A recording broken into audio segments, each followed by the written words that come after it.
ইসলামের রাষ্ট্র কাকে বলে? যেই রাষ্ট্রের শাসন ব্যবস্থা শুধুমাত্র আল্লাহ এবং তার রাসূলের বিধান অনুযায়ী পরিচালিত হয় তাকে বলা হয় ইসলামী রাষ্ট্র।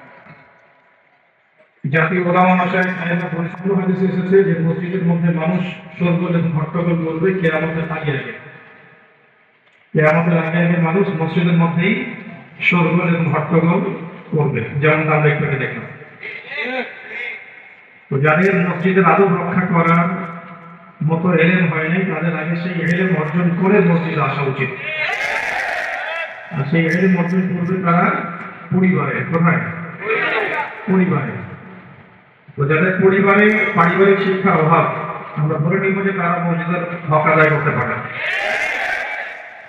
আমরা সুউচ্চ স্বরে এখানে ঠিক বেশি বলার প্রয়োজন নাই, কারণ এটা খোলা মাঠ নয়, আল্লাহর ঘর।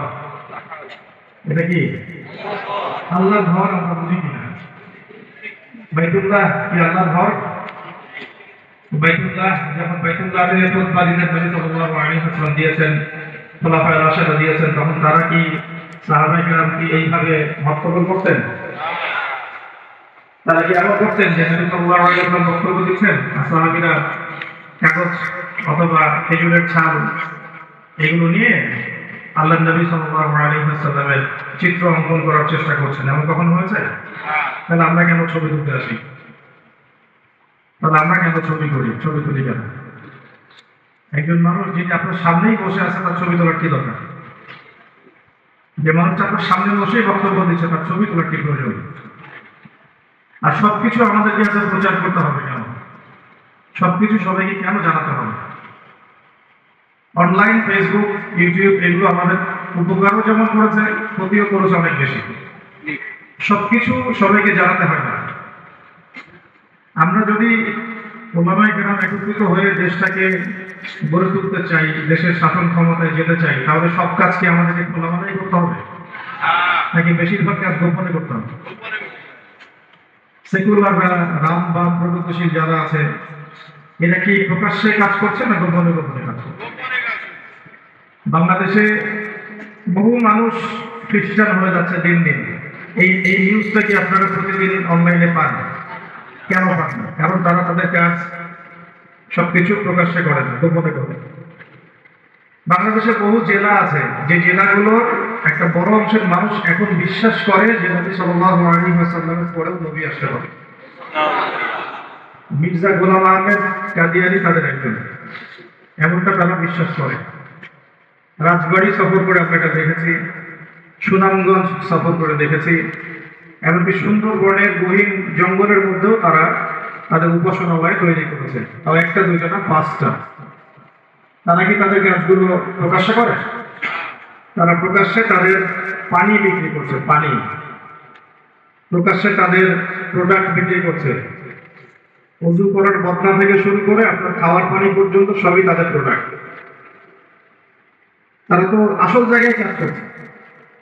তাদের মতবাদ প্রচার করার জন্য তারা কৌশল অবলম্বন করে অর্থনীতিকে শক্তি বানিয়ে সেই টাকা দিয়ে তাদের দাওয়াত প্রচার করছে, মানুষকে দিন দিন মুরতাদ কাফের বানাচ্ছে। তারা কি সবকিছু অনলাইনে প্রচার করে? কয়জন কাদিয়ানী বক্তা অনলাইনে এসে ভূমিকা ছাড়ে? তাদের যে সেমিনার হয়, সিম্পোজিয়াম হয় বিভিন্ন জায়গায়, ইভেন এবার দেখলাম পঞ্চগড়ে হয়েছে। পঞ্চগড় উত্তরবঙ্গের একবারে শেষ মাথার দিকে, ঠাকুরগাঁ পঞ্চগড়, সেখানে তাদের সমাবেশ হয়েছে। পুলিশের বাধা উপেক্ষা করে সমাবেশ হয়েছে। তারা কি এগুলো গোপনে গোপনে করেছে না প্রকাশ্যে করেছে? বেশিরভাগ কাজই গোপনে করেছে, তারপরে প্রকাশ্যে এসেছে। তা আমাদেরকে কেন সব কাজ এভাবে প্রকাশ্যে করতে হয়, সবাইকে জানাতে হয় কেন? কেন আমাদেরকে মোবাইল কেন্দ্রিক চিন্তা করতে হয়? আমার চিন্তাকে মোবাইল নিয়ন্ত্রণ করবে কেন? আমি মোবাইলকে নিয়ন্ত্রণ করবো নাকি মোবাইল আমাকে নিয়ন্ত্রণ করবে? কোনটা? আমি কি ফোনকে নিয়ন্ত্রণ করবো না ফোন আমাকে নিয়ন্ত্রণ করবে? এখন যদি আমরা ওলামায়ে কেরাম একটা জায়গায় বসি, একটা সিক্রেট কোন আলোচনা করতে, সবাই লাইভ করতে থাকে, ভিডিও করতে থাকে, আর এগুলো যখন আমাদের শত্রুদের কাছে চলে যাবে তখন আমাদের কি উপকার হবে না ক্ষতি হবে? এই যে কমন সেন্স গুলো, একটা সাধারণ কমন সেন্স, এই জিনিসগুলো আমাদের মধ্যে থেকে উঠে গেলে পশ্চিমকালেও আমরা বাংলাদেশকে শাসন করতে পারি। ওই একটা একটা তাগত চলে যাবে, আরেকটা তাগত আসবে, এক কাপের শক্তি যাবে, আরেক কাপের শক্তি আসবে, ওই এক বাম চলে যায়, আরেক বাম আসে। এই বিগত 50, 60, 70 বছর থেকে এগুলোই আমরা দেখতেছি। এটাই কি আমাদের অবস্থান হওয়া উচিত, নাকি আমাদের আল্লাহর জমিনে দিনটা কায়েম করা দরকার? দিন কায়েমের অনেক অর্থ আছে, অনেক সুরত আছে। একটা সুরত তো এটাও যে দিন রাষ্ট্রীয়ভাবে কায়েম করা। কিভাবে কায়েম করে? ব্যক্তি জীবনে তো কায়েম হবেই, সমাজে কায়েম হবে। একটা সুরত হচ্ছে রাষ্ট্র ব্যবস্থাতেও ইসলামকে নিয়ে যাওয়া। এটা করতে গেলে কি সব কাজ প্রকাশ্যে করা দরকার? আর শোডাউন করে, আইওয়াস শোডাউন করে আল্লাহর কবুলিয়ত পাওয়া যায়, নাকি আল্লাহ পাকের বিধান মেনে কবুলিয়ত পাওয়া যায়? আল্লাহ পাক আমাদের কথাগুলো বোঝার তো। এখন আজকে আমরা অল্প সময়ে একটা মৌলিক বিষয়ের দিকে আপনাদের দৃষ্টি আকর্ষণ করতে চাই। সেটা হলো কিভাবে আমরা ইসলামপন্থীরা, এই আমাদের ছোট্ট বাংলাদেশের কথাই বলছি, আমাদের এই ছোট্ট বাংলাদেশে ইসলামপন্থীরা কিভাবে আমরা ইসলামকে রাষ্ট্র পর্যায় পর্যন্ত নিয়ে যাব। এটা হচ্ছে আমাদের আজকের আলোচনার মূল বিষয়। বিষয়টা কি গুরুত্বপূর্ণ নাকি গুরুত্বপূর্ণ না? আপনাদের আসলে প্রথমে কি মনে হয় যে ইসলামকে রাষ্ট্র ব্যবস্থায় যাওয়ার কোনো প্রয়োজন আছে না? আচ্ছা, রাষ্ট্র ব্যবস্থা ইসলাম গেলে কি উপকার, আর না গেলে ক্ষতি কি? না গেলে উপকার কি? আচ্ছা, গেলে উপকার কি? দু একটু উপকার বলেন দেখি। একজন ভাই বলেছেন সমাজের শান্তি প্রতিষ্ঠিত হবে। আর আস্তে আস্তে বলেন, ইসলামী শাসন ব্যবস্থা প্রতিষ্ঠিত হবে। আর দুর্নীতি হবে না। আর দুর্নীতি মুক্ত সমাজ হবে। আর কিডন্যাপিং হবে না। এই তো। আর শিক্ষার সঠিক ব্যবহার শিখবে।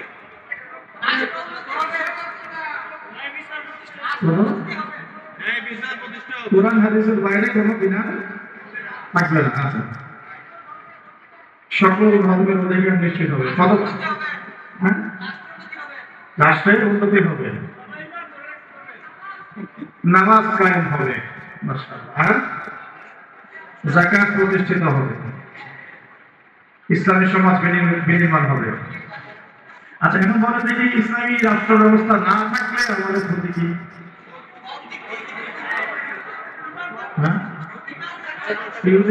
দালালি করতে হবে, আনুগত্য করতে হবে, আর ভারতের শাসত্ব করতে হবে, দুর্নীতি মুক্ত করা যাবে না, পাপাচার বেড়ে যাবে, জুলুম বেড়ে যাবে। হ্যাঁ, আমাদের ইমান এমন তারা ধ্বংস করবে, নষ্ট করবে। আর কোরআনের কথা খোলামেলা বলা যাবে না, নষ্ট তো হবেই। আর তারপরে আমি বুঝলাম যে আপনারা ইসলামী রাষ্ট্র ব্যবস্থা সম্পর্কে চিন্তা ভাবনা করেন তো নাকি? এখন আমাকে একটু উত্তর দেন যে এই যে ফজিলত গুলো আপনি বললেন, আর এই যে ক্ষতিগুলো আমরা জানলাম, এগুলো কি বিগত 50 বছরে মানুষ জানে নাই? জানলে পরে কেন এখন পর্যন্ত ইসলাম রাষ্ট্র ব্যবস্থায় যায় নাই? এটা গুরুত্বপূর্ণ প্রশ্ন না? এটা একটা গুরুত্বপূর্ণ প্রশ্ন না?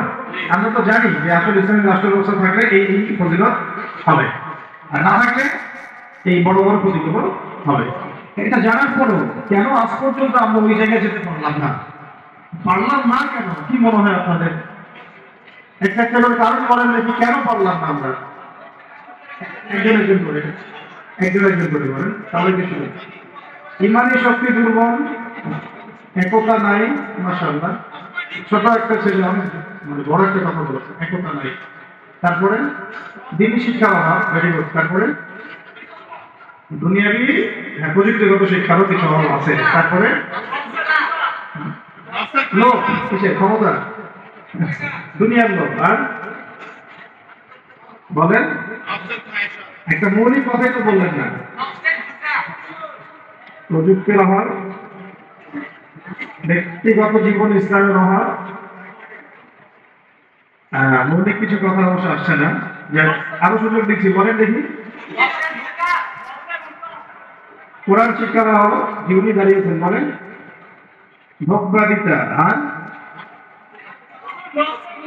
আচ্ছা, অনেক কারণ আছে, যে আমি কারণগুলো বলবো, আপনাদের কাছে শুনছি আপনাদের অবজারভেশনটা কেমন। আমাদের যে একজন আদর্শ নেতা নাই, এটা তো বললেন না। হ্যাঁ, একজন যিনি দিন প্রতিষ্ঠা করবেন বা যারা দিন প্রতিষ্ঠা করবেন রাষ্ট্রীয় পর্যায়ে, একজন লিডার তো লাগবে নাকি? নেতা না থাকলে কি, মানে আমি না থাকলে কি মা আসে নাকি? তখন কি মানে তো আর বিষয় আসবে কিনা? তো তখন তো বায়াতও আসছে না। তো এইগুলো না থাকলে তো নেতার মধ্যে দিনও হচ্ছে না রাষ্ট্রীয় পর্যায়ে পর্যন্ত। আচ্ছা, আমরা প্রথমে আগে আলোচনা করি যে খুব সংক্ষিপ্ত করে ইসলামী রাষ্ট্র ব্যবস্থা এটা বলতে আগে কি বুঝায়, ঠিক আছে? একটা একটা করে পয়েন্ট খুব অল্প করে বলবো, মনোযোগ ধরে রাখতে হবে। আর আশেপাশে অন্য ভাইকে ডিস্টার্ব করবেন না, অল্প সময়, বেশি সময় নিব না আপনাদের সাথে। এক নম্বর কথা হচ্ছে আমাদেরকে বুঝতে হবে ইসলামী রাষ্ট্র কি আর অনইসলামিক রাষ্ট্র কি, ঠিক আছে? উত্তর অল্প করে বুঝি। ইসলামী রাষ্ট্র বলতে এটা বোঝায় না যে একটা রাষ্ট্রের বেশিরভাগ মানুষ মুসলিম, এটাই ইসলামী রাষ্ট্রের সংজ্ঞা নয়। কথাগুলো বোঝার চেষ্টা করেন। আপনারা এখন এগুলো ফোনে নোট করতে পারেন, ফোনের মধ্যে নোট করতে পারেন, ছবি তুলবেন না, ফোনে নোট করতে পারেন। ইসলামী রাষ্ট্র কাকে বলে? যে রাষ্ট্রের শাসন ব্যবস্থা শুধুমাত্র আল্লাহ এবং তার রাসূলের বিধান অনুযায়ী পরিচালিত হয়, তাকে বলা হয় ইসলামী রাষ্ট্র। কে বলে বলেন ইসলামী রাষ্ট্র কাকে বলে? যে রাষ্ট্রের শাসন ব্যবস্থা, মানে শাসন ব্যবস্থা বলতে রাজনীতি, অর্থনীতি, সমাজনীতি, শিক্ষানীতি, সংস্কৃতি এবং বাকি যত ক্ষেত্র আছে, প্রতিটা ক্ষেত্র যখন আল্লাহ এবং তার রাসূলের বিধান মাফিক পরিচালিত হবে, তখন তাকে বলা হবে ইসলামী রাষ্ট্র ব্যবস্থা, ইসলামী হুকুমত বা ইসলামী শাসন ব্যবস্থা। যদি একটা রাষ্ট্রের মধ্যে বেশিরভাগ মানুষ মুসলমান হয়, যেমন আমাদের রাষ্ট্র, বেশিরভাগ মানুষ মুসলিম অবস্থায়, কিন্তু সেই রাষ্ট্রে আল্লাহর ভাগের বিধান বাস্তবায়িত না হয়, তাহলে আমরা সেটাকে ইসলামী রাষ্ট্র বলতে পারি না, সেটাকে আমরা বলতে পারি মুসলিম প্রধান দেশ। কি বলতে পারি? যেমন বাংলাদেশ একটা মুসলিম প্রধান দেশ, এটা ইসলামী রাষ্ট্র ব্যবস্থার দিকে এখনো যায়নি। আবার কোন একটা রাষ্ট্র যেখানে মুসলিমরা সংখ্যাগরিষ্ঠ নয়, মুসলিমরা সংখ্যাগরিষ্ঠ নয়, তারপরে সেই রাষ্ট্রের মধ্যে আল্লাহর বিধান বাস্তবায়িত আছে, সেটা বলবো আমরা ইসলামী রাষ্ট্র। বুঝতে পারছি কথা? যেমন হচ্ছে মদিনা রাষ্ট্র। কোন রাষ্ট্র? নবী সাল্লাল্লাহু আলাইহি ওয়াসাল্লামের সেই মদিনা রাষ্ট্র। সেই মদিনা রাষ্ট্রে মুসলিমরা ছিলেন, আনসার সাহাবীরা ছিলেন, মুহাজির সাহাবীরা ছিলেন। আনসার সাহাবীদের দুইটা গোত্র ছিল, আউস এবং খাজরাজ। অনেকে জানেন, অনেকে জানেন না, জেনে নেন। আনসার সাহাবীদের দুইটা গোত্র ছিল, একটা আউস এবং একটা খাজরাজ। তাদেরকে বলা হতো আনসার সাহাবী, যারা মদিনা মক্কার হিজরতকারী সাহাবীদেরকে আশ্রয় দিয়েছিলেন, তাদেরকে কি বলা হয়? আনসার সাহাবী। আর মুহাজির সাহাবী যারা মক্কা থেকে হিজরত করে মদিনায় গিয়েছেন। আনসার এবং মুহাজিরদেরকে নিয়ে নবী সাল্লাল্লাহু আলাইহি ওয়াসাল্লাম একটা ভাতৃত্বের বন্ধন, ঐক্যের বন্ধন করেছেন। এছাড়াও মদিনায় কিন্তু আরো অনেক মানুষ থাকতো, যেমন ইহুদিদের তিনটা গোত্র থাকতো সেখানে, বনু কুরাইজা, বনু কাইনুকা, বনু নাজির। আবার তৎকালীনরাও থাকতো সেখানে, কিছু খ্রিস্টানও ছিল, কিছু মূর্তি পূজারীও সেখানে থাকতো, বা আরো কিছু বিধর্মী মানুষও সেখানে থাকতো। মুসলিমরা কিন্তু সংখ্যা গরিষ্ঠ ছিল না, মুসলিমরা সংখ্যা গরিষ্ঠ কিন্তু ছিল না। হবে হয়তো 50-50 পার্সেন্টেজ হবে, তো 50% তাদের, 50% আমাদের, অথবা তাদের 40% আমাদের 60%, অথবা আমাদের 60% হবে 40%।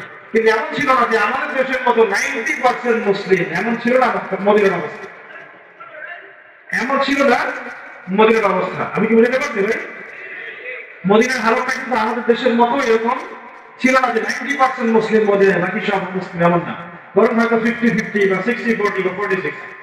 তারপরেও মদিনা রাষ্ট্রে যেহেতু আল্লাহ এবং তার রাসূলের বিধান দ্বারা সেই রাষ্ট্র পরিচালিত হয়েছে, এই জন্য আমরা মদিনা রাষ্ট্রকে বলি একটা প্রথম ইসলামিক রাষ্ট্র। মদিনা রাষ্ট্র কি ইসলামিক রাষ্ট্র ছিল, নাকি গণতান্ত্রিক, সেকুলার বা আমাদের মতো এই মানব রচিত সংবিধানে চলছে? বুঝে কথা বলে। মদিনা রাষ্ট্র কি আল্লাহ এবং তার রাসূলের বিধান অনুযায়ী চলেছে? চলে না?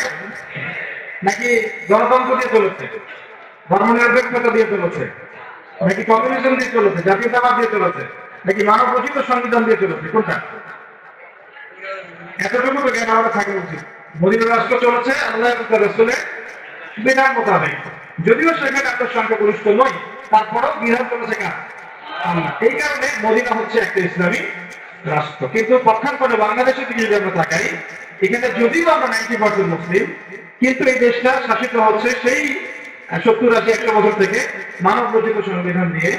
এখানে আল্লাহর বিধান বাস্তবায়িত হচ্ছে না, আল্লাহর হুদুদ, আল্লাহর কিসাস এগুলো বাস্তবায়িত হচ্ছে না, সেই আইন বাস্তবায়িত হচ্ছে না। পক্ষান্তরে তথাকথিত গণতন্ত্র, ধর্মনিরপেক্ষতাবাদ, কমিউনিজম, জাতীয়তাবাদ এইসব মতবাদগুলো, পশ্চিমা মতবাদগুলো দিয়ে এই দেশ শাসিত হচ্ছে। এই কারণে আমরা এই দেশে সংখ্যাগরিষ্ঠ মুসলিম হলেও এই রাষ্ট্রটাকে আমরা বলতে পারি না যেটা একটা ইসলামিক রাষ্ট্র। বুঝতে পেরেছি? আচ্ছা, তাহলে পার্থক্য বুঝলাম, সংজ্ঞাও জানলাম। ইসলামিক রাষ্ট্র কাকে বলে? বলে না যেই রাষ্ট্র আল্লাহ এবং তার রাসূলের বিধান দ্বারা পরিচালিত হয় তাকে বলা হয়। তাহলে আপনি নিজেরাই বুঝতে পারবেন যে আমরা আসলে কোন জায়গায়। আমরা কি আদৌ ইসলামের রাষ্ট্রে আছি? আমরা মুসলিম প্রধান দেশে বসি, আমরা মুসলিম প্রধান দেশে বসি। এখন একটা হাস্যকর কথা শুনে, হাস্যকর কথা হচ্ছে, ধরেন যে আমার একটা বাড়ি আছে, এই বাড়িতে আপনাদের সবাই তো বাড়ি ঘর আছে, যার যার বাড়ি সেখানে তার হুকুম চলে না? নাকি আপনার বাড়ি আমার হুকুম চলে? বাড়ি যার হুকুম তার চলে না? আচ্ছা, এখন ধরেন যে আমরা 10 ভাই একটা এলাকার মধ্যে আছে। এই 10 ভাইয়ের যে মতবাদ বা আদর্শ বা যে মন্তব্য, যেটা মাশওয়ারা রায়, অন্যদের উপরে সেটা প্রাধান্য পাবে না। আমার বাসায়, আমি আমার বাসায় 10 ভাই নিয়ে আছি, ধরেন আমরা সবাই 10 ভাই, মায়ের পেটের ভাই বা ইমানের ভাই, বাকি আছে কিছু অল্প কিছু মানুষ, 2 জন 3 জন 4 জন, এরা কেউ নেই, কেউ অন্য মতবাদের। তো এইখানে যখন কোনো রায় নেব বা যখন কোনো ফলাফল প্রতিষ্ঠা করবো, তখন আমরা কার রায় নেব? ওই 10 ভাইয়ের রায় নেব নাকি ওই 2-4 জন রায় নেব? স্বাভাবিকভাবে ওই 10 ভাইয়ের রায় প্রাধান্য পাবে, যেহেতু আমি এখানে সংখ্যাগরিষ্ঠ, তাই তো? এবং আমরা আল্লাহ এবং তার রাসূলের বিধান অনুযায়ী চলছি, তাই আমাদের কাছে তো উৎসটাও অভ্রান্ত সত্যের উৎস, এখানে তো বাতিলের কোনো সংমিশ্রণ নাই। তো এখন বাংলাদেশে 90% মুসলিম থাকার পরেও, 90% মুসলিম থাকার পরেও বাংলাদেশের রাষ্ট্র ব্যবস্থায় কোরআনের বিধান বাস্তবায়িত হয় না। বাংলাদেশের রাষ্ট্র ব্যবস্থায় আল্লাহর শরীয়ত আইন বাস্তবায়িত হয় না। বাংলাদেশের শিক্ষা ব্যবস্থায় ইসলামী শিক্ষাকে বাধ্যতামূলক করা হয় নাই। বাংলাদেশের সংস্কৃতির মধ্যে ইসলামী সংস্কৃতিকে বাধ্যতামূলক করা হয় নাই। বাংলাদেশের অর্থনীতির মধ্যে সুদবিহীন ইসলামী অর্থনীতি বাস্তবায়িত করা হয় নাই। বাংলাদেশের রাজনীতির মধ্যে ইসলামী কোরআন এবং সুন্নাহ ভিত্তিক ইসলামিক যে রাজনীতি, নবী সাল্লাল্লাহু আলাইহি ওয়াসাল্লামের যে রাজনীতি, এটাকে বাধ্যতামূলক করা হয়। ব্যাপারটা হাস্যকর না? আমার ঘর, আমার জমি, আমার দেশ, আমার মাটি, আমরাই সংখ্যাগরিষ্ঠ, আর আমাদের ধর্মই এখানে উপেক্ষিত। কি বুঝতে পারছেন? ঘর আমার, বাড়ি আমার, এলাকা আমার, আমরা মুসলিম, সংখ্যাগরিষ্ঠ আমরা, তারপরেও আমাদের দেশে আল্লাহ এবং তার রাসূলের আইন বাস্তবায়িত হয় নাই। সংবিধানের মধ্যে ইসলাম স্থান পায় নাই। রাষ্ট্রধর্ম ইসলাম হবে কিনা ভোটাভুটি করতে হয়, সংবিধানে বিসমিল্লাহ থাকবে কিনা ভোটাভুটি করতে হয়। সুবহানাল্লাহ, আস্তাগফিরুল্লাহ, লা হাওলা ওয়ালা কুওয়াতা ইল্লা বিল্লাহিল আলিয়্যিল আযীম। তাহলে দেখেন, চিন্তা করেন কত বড় ধোঁকাবাজি, কত বড় প্রতারণা আমাদের সাথে। 90% মুসলিম আমি, তখন আমার কথা এখানে দাপটের সাথে করতে হবে। দেখেন কতটুকু সিম্পল। আমার জায়গা, আমার জমি, আমার দেশ, আমার বাড়ি, আমার জাতি, আমরা মুসলিম, তাও সংখ্যাগরিষ্ঠ, তারপরে আমরা দাসত্ব করতেছি পশ্চিমাদের। তারপর রাজনৈতিক ক্ষেত্রে আমরা দাসত্ব করতেছি পশ্চিমা তথাকথিত গণতন্ত্রের, আব্রাহাম লিঙ্কন যে ধর্মের প্রবক্তা, তারপরে কমিউনিজমের, তারপরে সেকুলারিজমের, ধর্মনিরপেক্ষতাবাদের, জাতীয়তাবাদের, এইসবের দাসত্ব করতেছি। আমরা আবার অর্থনৈতিক জীবনে এসে সুদের দাসত্ব করতেছি। আমরা আবার শিক্ষা ক্ষেত্রে এসে সেকুলার শিক্ষা ব্যবস্থার দাসত্ব করতেছি। সমাজ ব্যবস্থায় এসে যত রকম কুফরি, শিরক এবং জাহালাত, এগুলো দাসত্ব করতেছি। আমরা আমার ব্যক্তি জীবনে এসে দেখা যাচ্ছে হ্যাঁ ব্যক্তি জীবনে এসে কেউ কেউ ধর্ম পালন করছি, তাও সেটা মসজিদের ভিতরে হয়তো নামাজ, রোজা, হজ, যাকাত, তাসবিহ, তাহলিল, জিকির, আজকার এইটুকু সীমাবদ্ধ। ইসলামকে যখন আমরা বলছি ইসলাম শিক্ষায় থাকবে, সমাজে থাকবে, সংস্কৃতিতে থাকবে, অর্থনীতিতে থাকবে, রাজনীতিতে থাকবে, তখন তারা আমাদেরকেই আবার বলছে আমরা জঙ্গি সন্ত্রাসী মূল্যবান। প্রতারণা আমাদের সাথে করা হচ্ছে হয়েছে, বুঝতে পারছেন কিনা? সবাই বুঝবেন এই কথাগুলো, আমি জানি যাদের বোঝেন তারা বুঝেন, তারা বুঝতে হবে। বাংলাদেশ ইসলামী শাসন ব্যবস্থা গরু ছাগলদের হবে, এটা মানে খুব উঁচু লেভেলের একটা ইবাদত। এই কারণে দেখা যাবে এটা প্রতিষ্ঠিত করার জন্য খুব বুদ্ধিদীপ্ত প্রজন্ম লাগবে, বুদ্ধিদীপ্ত একটা তরুণ প্রজন্ম লাগবে, এবং ওলামায়ে কেরাম দুটো একসাথে যখন হবে ইনশাআল্লাহ হয়ে যাবে। আর ইসলামের রাষ্ট্র ব্যবস্থা কাকে বলে বুঝবেন, আমাদের সাথে কি ভোটাভুটি হতে হবে। এখনো দেখেন, এখন যদি আপনারা বলেন যে আমরা সবাই ইসলামের রাষ্ট্র ব্যবস্থা চাই, একটা গণভোটের আয়োজন করা হোক, দেখা যাক কারা কারা ইসলামের পক্ষে করছে, ঠিক আছে? দেখবেন যদি 80% মানুষও ভোট দেয় যে হ্যাঁ আমরা ইসলামের পক্ষে আছি, আমরা ইসলামী শাসন ব্যবস্থা চাই, আমরা চাই দেশের মধ্যে আল্লাহর বিধান বাস্তবায়িত হোক, ওই যে 20% মানুষ যারা চায় না, ওদের মতটাই প্রাধান্য পাবে এই সিস্টেমে, তারা আমাদের মতকে প্রাধান্য দিবে না। আর যদিও কেউ দিতে চায়, তখন দেখা যাবে ভারত, ইসরায়েল, আমেরিকা, পশ্চিমা শক্তি এগুলো আমাদের উপর আক্রমণ করবে। তো এই যে একটা ধোঁকাবাজি, এই যে একটা প্রতারণা আমাদের সামনে চলছে, এইখান থেকে জাতিকে বের করতে হবে। কথা হবে একটাই, জমিন আল্লাহ, বিধান চলবে। এই জমিনটা, এই জমিন আল্লাহ, আমি আল্লাহর বান্দা, আমি আল্লাহর দ্বীন পালন করি, আমি আল্লাহর রাসূল মুহাম্মদ সাল্লাল্লাহু আলাইহি ওয়াসাল্লামকে অনুসরণ করি। এই জমিনে মুসলিমদের মধ্যে শরিয়া চলবে, বিধান চলবে কার? আল্লাহ। সোজা কথা। আর যাদের এটাতে অ্যালার্জি হয় তারা কোথায় জাহান্নামে গিয়ে মনে মনে, এটা নিয়ে আমাদের কোন আফসোস নেই। তারা যদি ভালো ভালো মেনে নেয় আলহামদুলিল্লাহ, না মানলে আমরা দাওয়াতের কাজ করতে থাকবোই। আর যদি তারা আমাদের প্রচলন করতে আসে, আমরা প্রতিবাদের ভাষা বেছে নেব। কারণ বিপ্লব বা অভ্যুত্থান কখনো কনফ্লিক্ট ছাড়া হয়। এর প্রমাণটা আমার ছাত্র ভেঙে দেখা গেছে।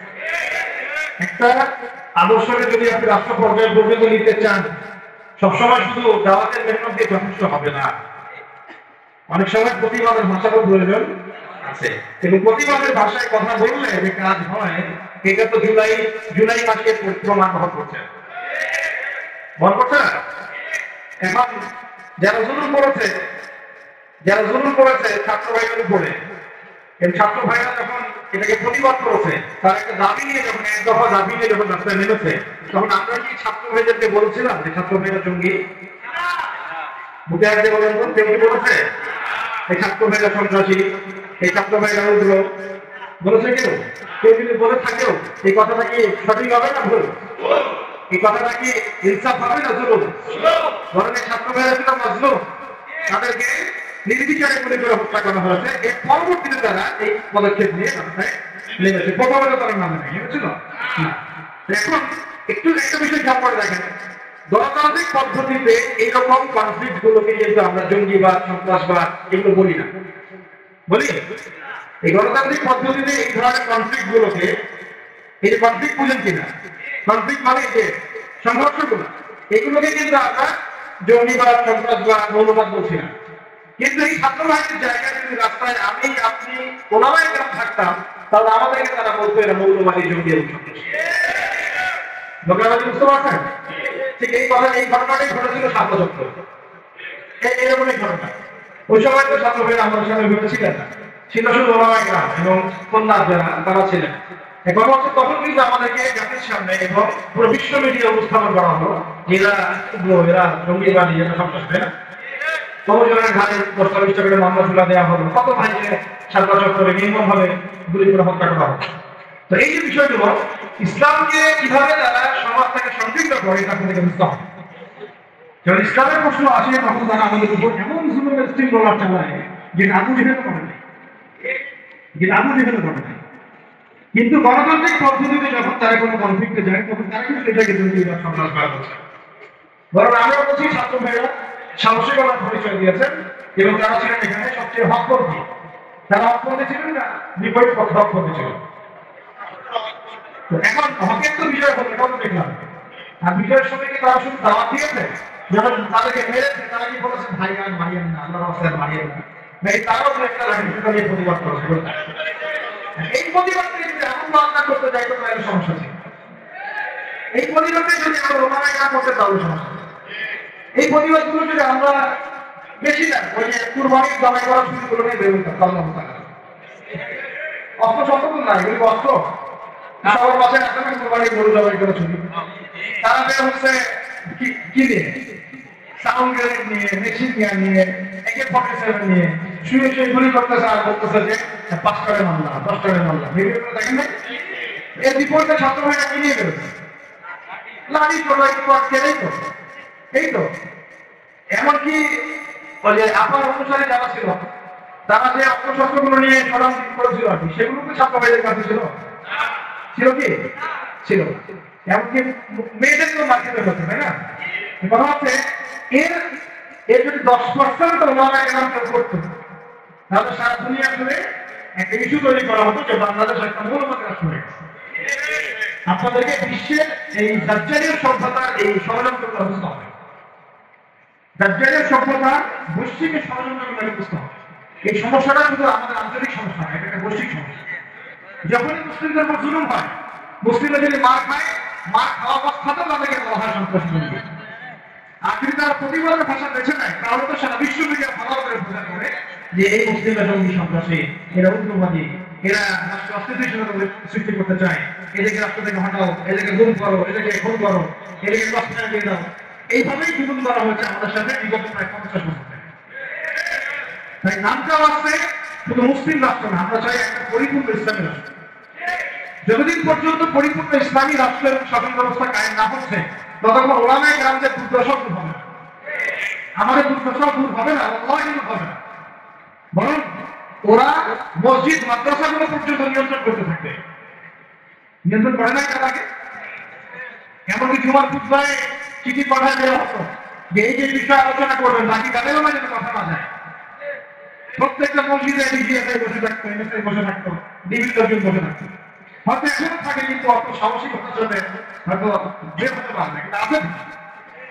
কথা হচ্ছে যে তখন তো প্রত্যেকটা রেকর্ড চলে যেত জায়গার মধ্যে, কোন জায়গায় কি আলোচনা হচ্ছে, কোন মাহফিলে কি আলোচনা হচ্ছে। এই জন্য আপনাদের আমি বলতাম, এখনো বলি যে মোবাইল ফোনের এই যে মানুষকে প্রচার করার, জানান দেওয়ার যে একটা অপসংস্কৃতি এখান থেকে বের হয়।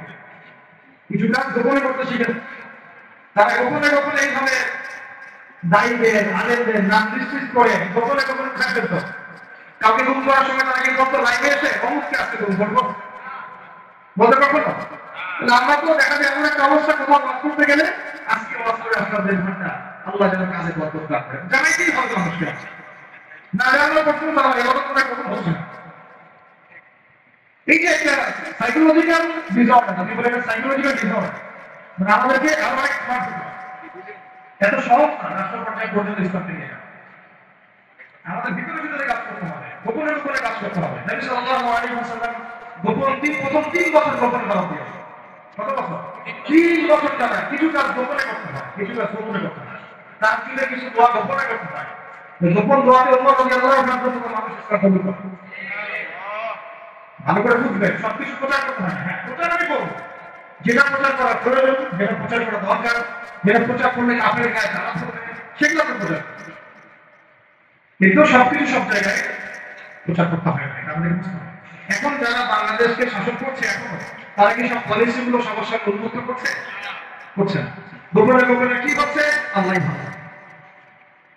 কি হচ্ছে আমরা আজ করতে পারি, আজ তো করতে পারছি। এরপরে যারা ওই যে বক্তব্যে বসে আছে আর কি, সুযোগ পাইলেই ক্ষমতা দখল করবে, তারা কি করতেছে এটাকে আপনাদের সবাইকে বলতেছে গোপনে গোপনে করছে, মারধরি করছে তারা। ঠিক এই কারণে আমরা যদি ইসলামী রাষ্ট্র ব্যবস্থা জেনে যাই বা ওলামায়ে কেরাম আপনাদের স্পেশালি ইয়াং জেনারেশন তরুণদেরকে, তরুণদেরকে কিছু কিছু বিষয়ে গোপন রাখার অভ্যাস তৈরি করতে হবে। আল্লাহ করার তৌফিক দান করুন। তো একটা তো সংজ্ঞা বুঝলাম যে ইসলামী রাষ্ট্র ব্যবস্থা কাকে বলে। এখন দ্বিতীয় পয়েন্টে আসেন, ইসলামী রাষ্ট্র ব্যবস্থার নতুন কোন বিষয় নাকি প্রাচীন কোন? এটাতে আসেন। তারা আবার বলবে যে এটা নতুন কোন একটা মতবাদ নিয়ে আসতেছে না, বিশ্বের বুকে আমরা তো এগুলো দেখি নাই আগে, আমরা দেখে আসছি ওই সোভিয়েতের শাসন, দেখে আসছি ওই মাও সেতুংয়ের শাসন, দেখে আসছি লেনিনকে দেখেছি, স্টেলিনকে দেখেছি, ওই আব্রাহাম লিঙ্কনের শাসন দেখেছি, তাই না? পশ্চিমাদের উত্থান দেখেছি, ফরাসি বিপ্লব দেখেছি। এরা আবার কি বলে ইসলামী শাসন, ইসলামী খেলাফত, ইসলামী শরিয়া এটা প্রতিষ্ঠা করতে চায়। তো তারা তো আমাদেরকে মনে করবে আমরা জাদুঘরে রাখার প্রাণী, মঙ্গল গ্রহ থেকে মনে আসে, তাই না? এখন জবাবটা জেনে রাখেন। জবাব হচ্ছে পৃথিবীর প্রথম মানুষ ছিলেন একজন নবী।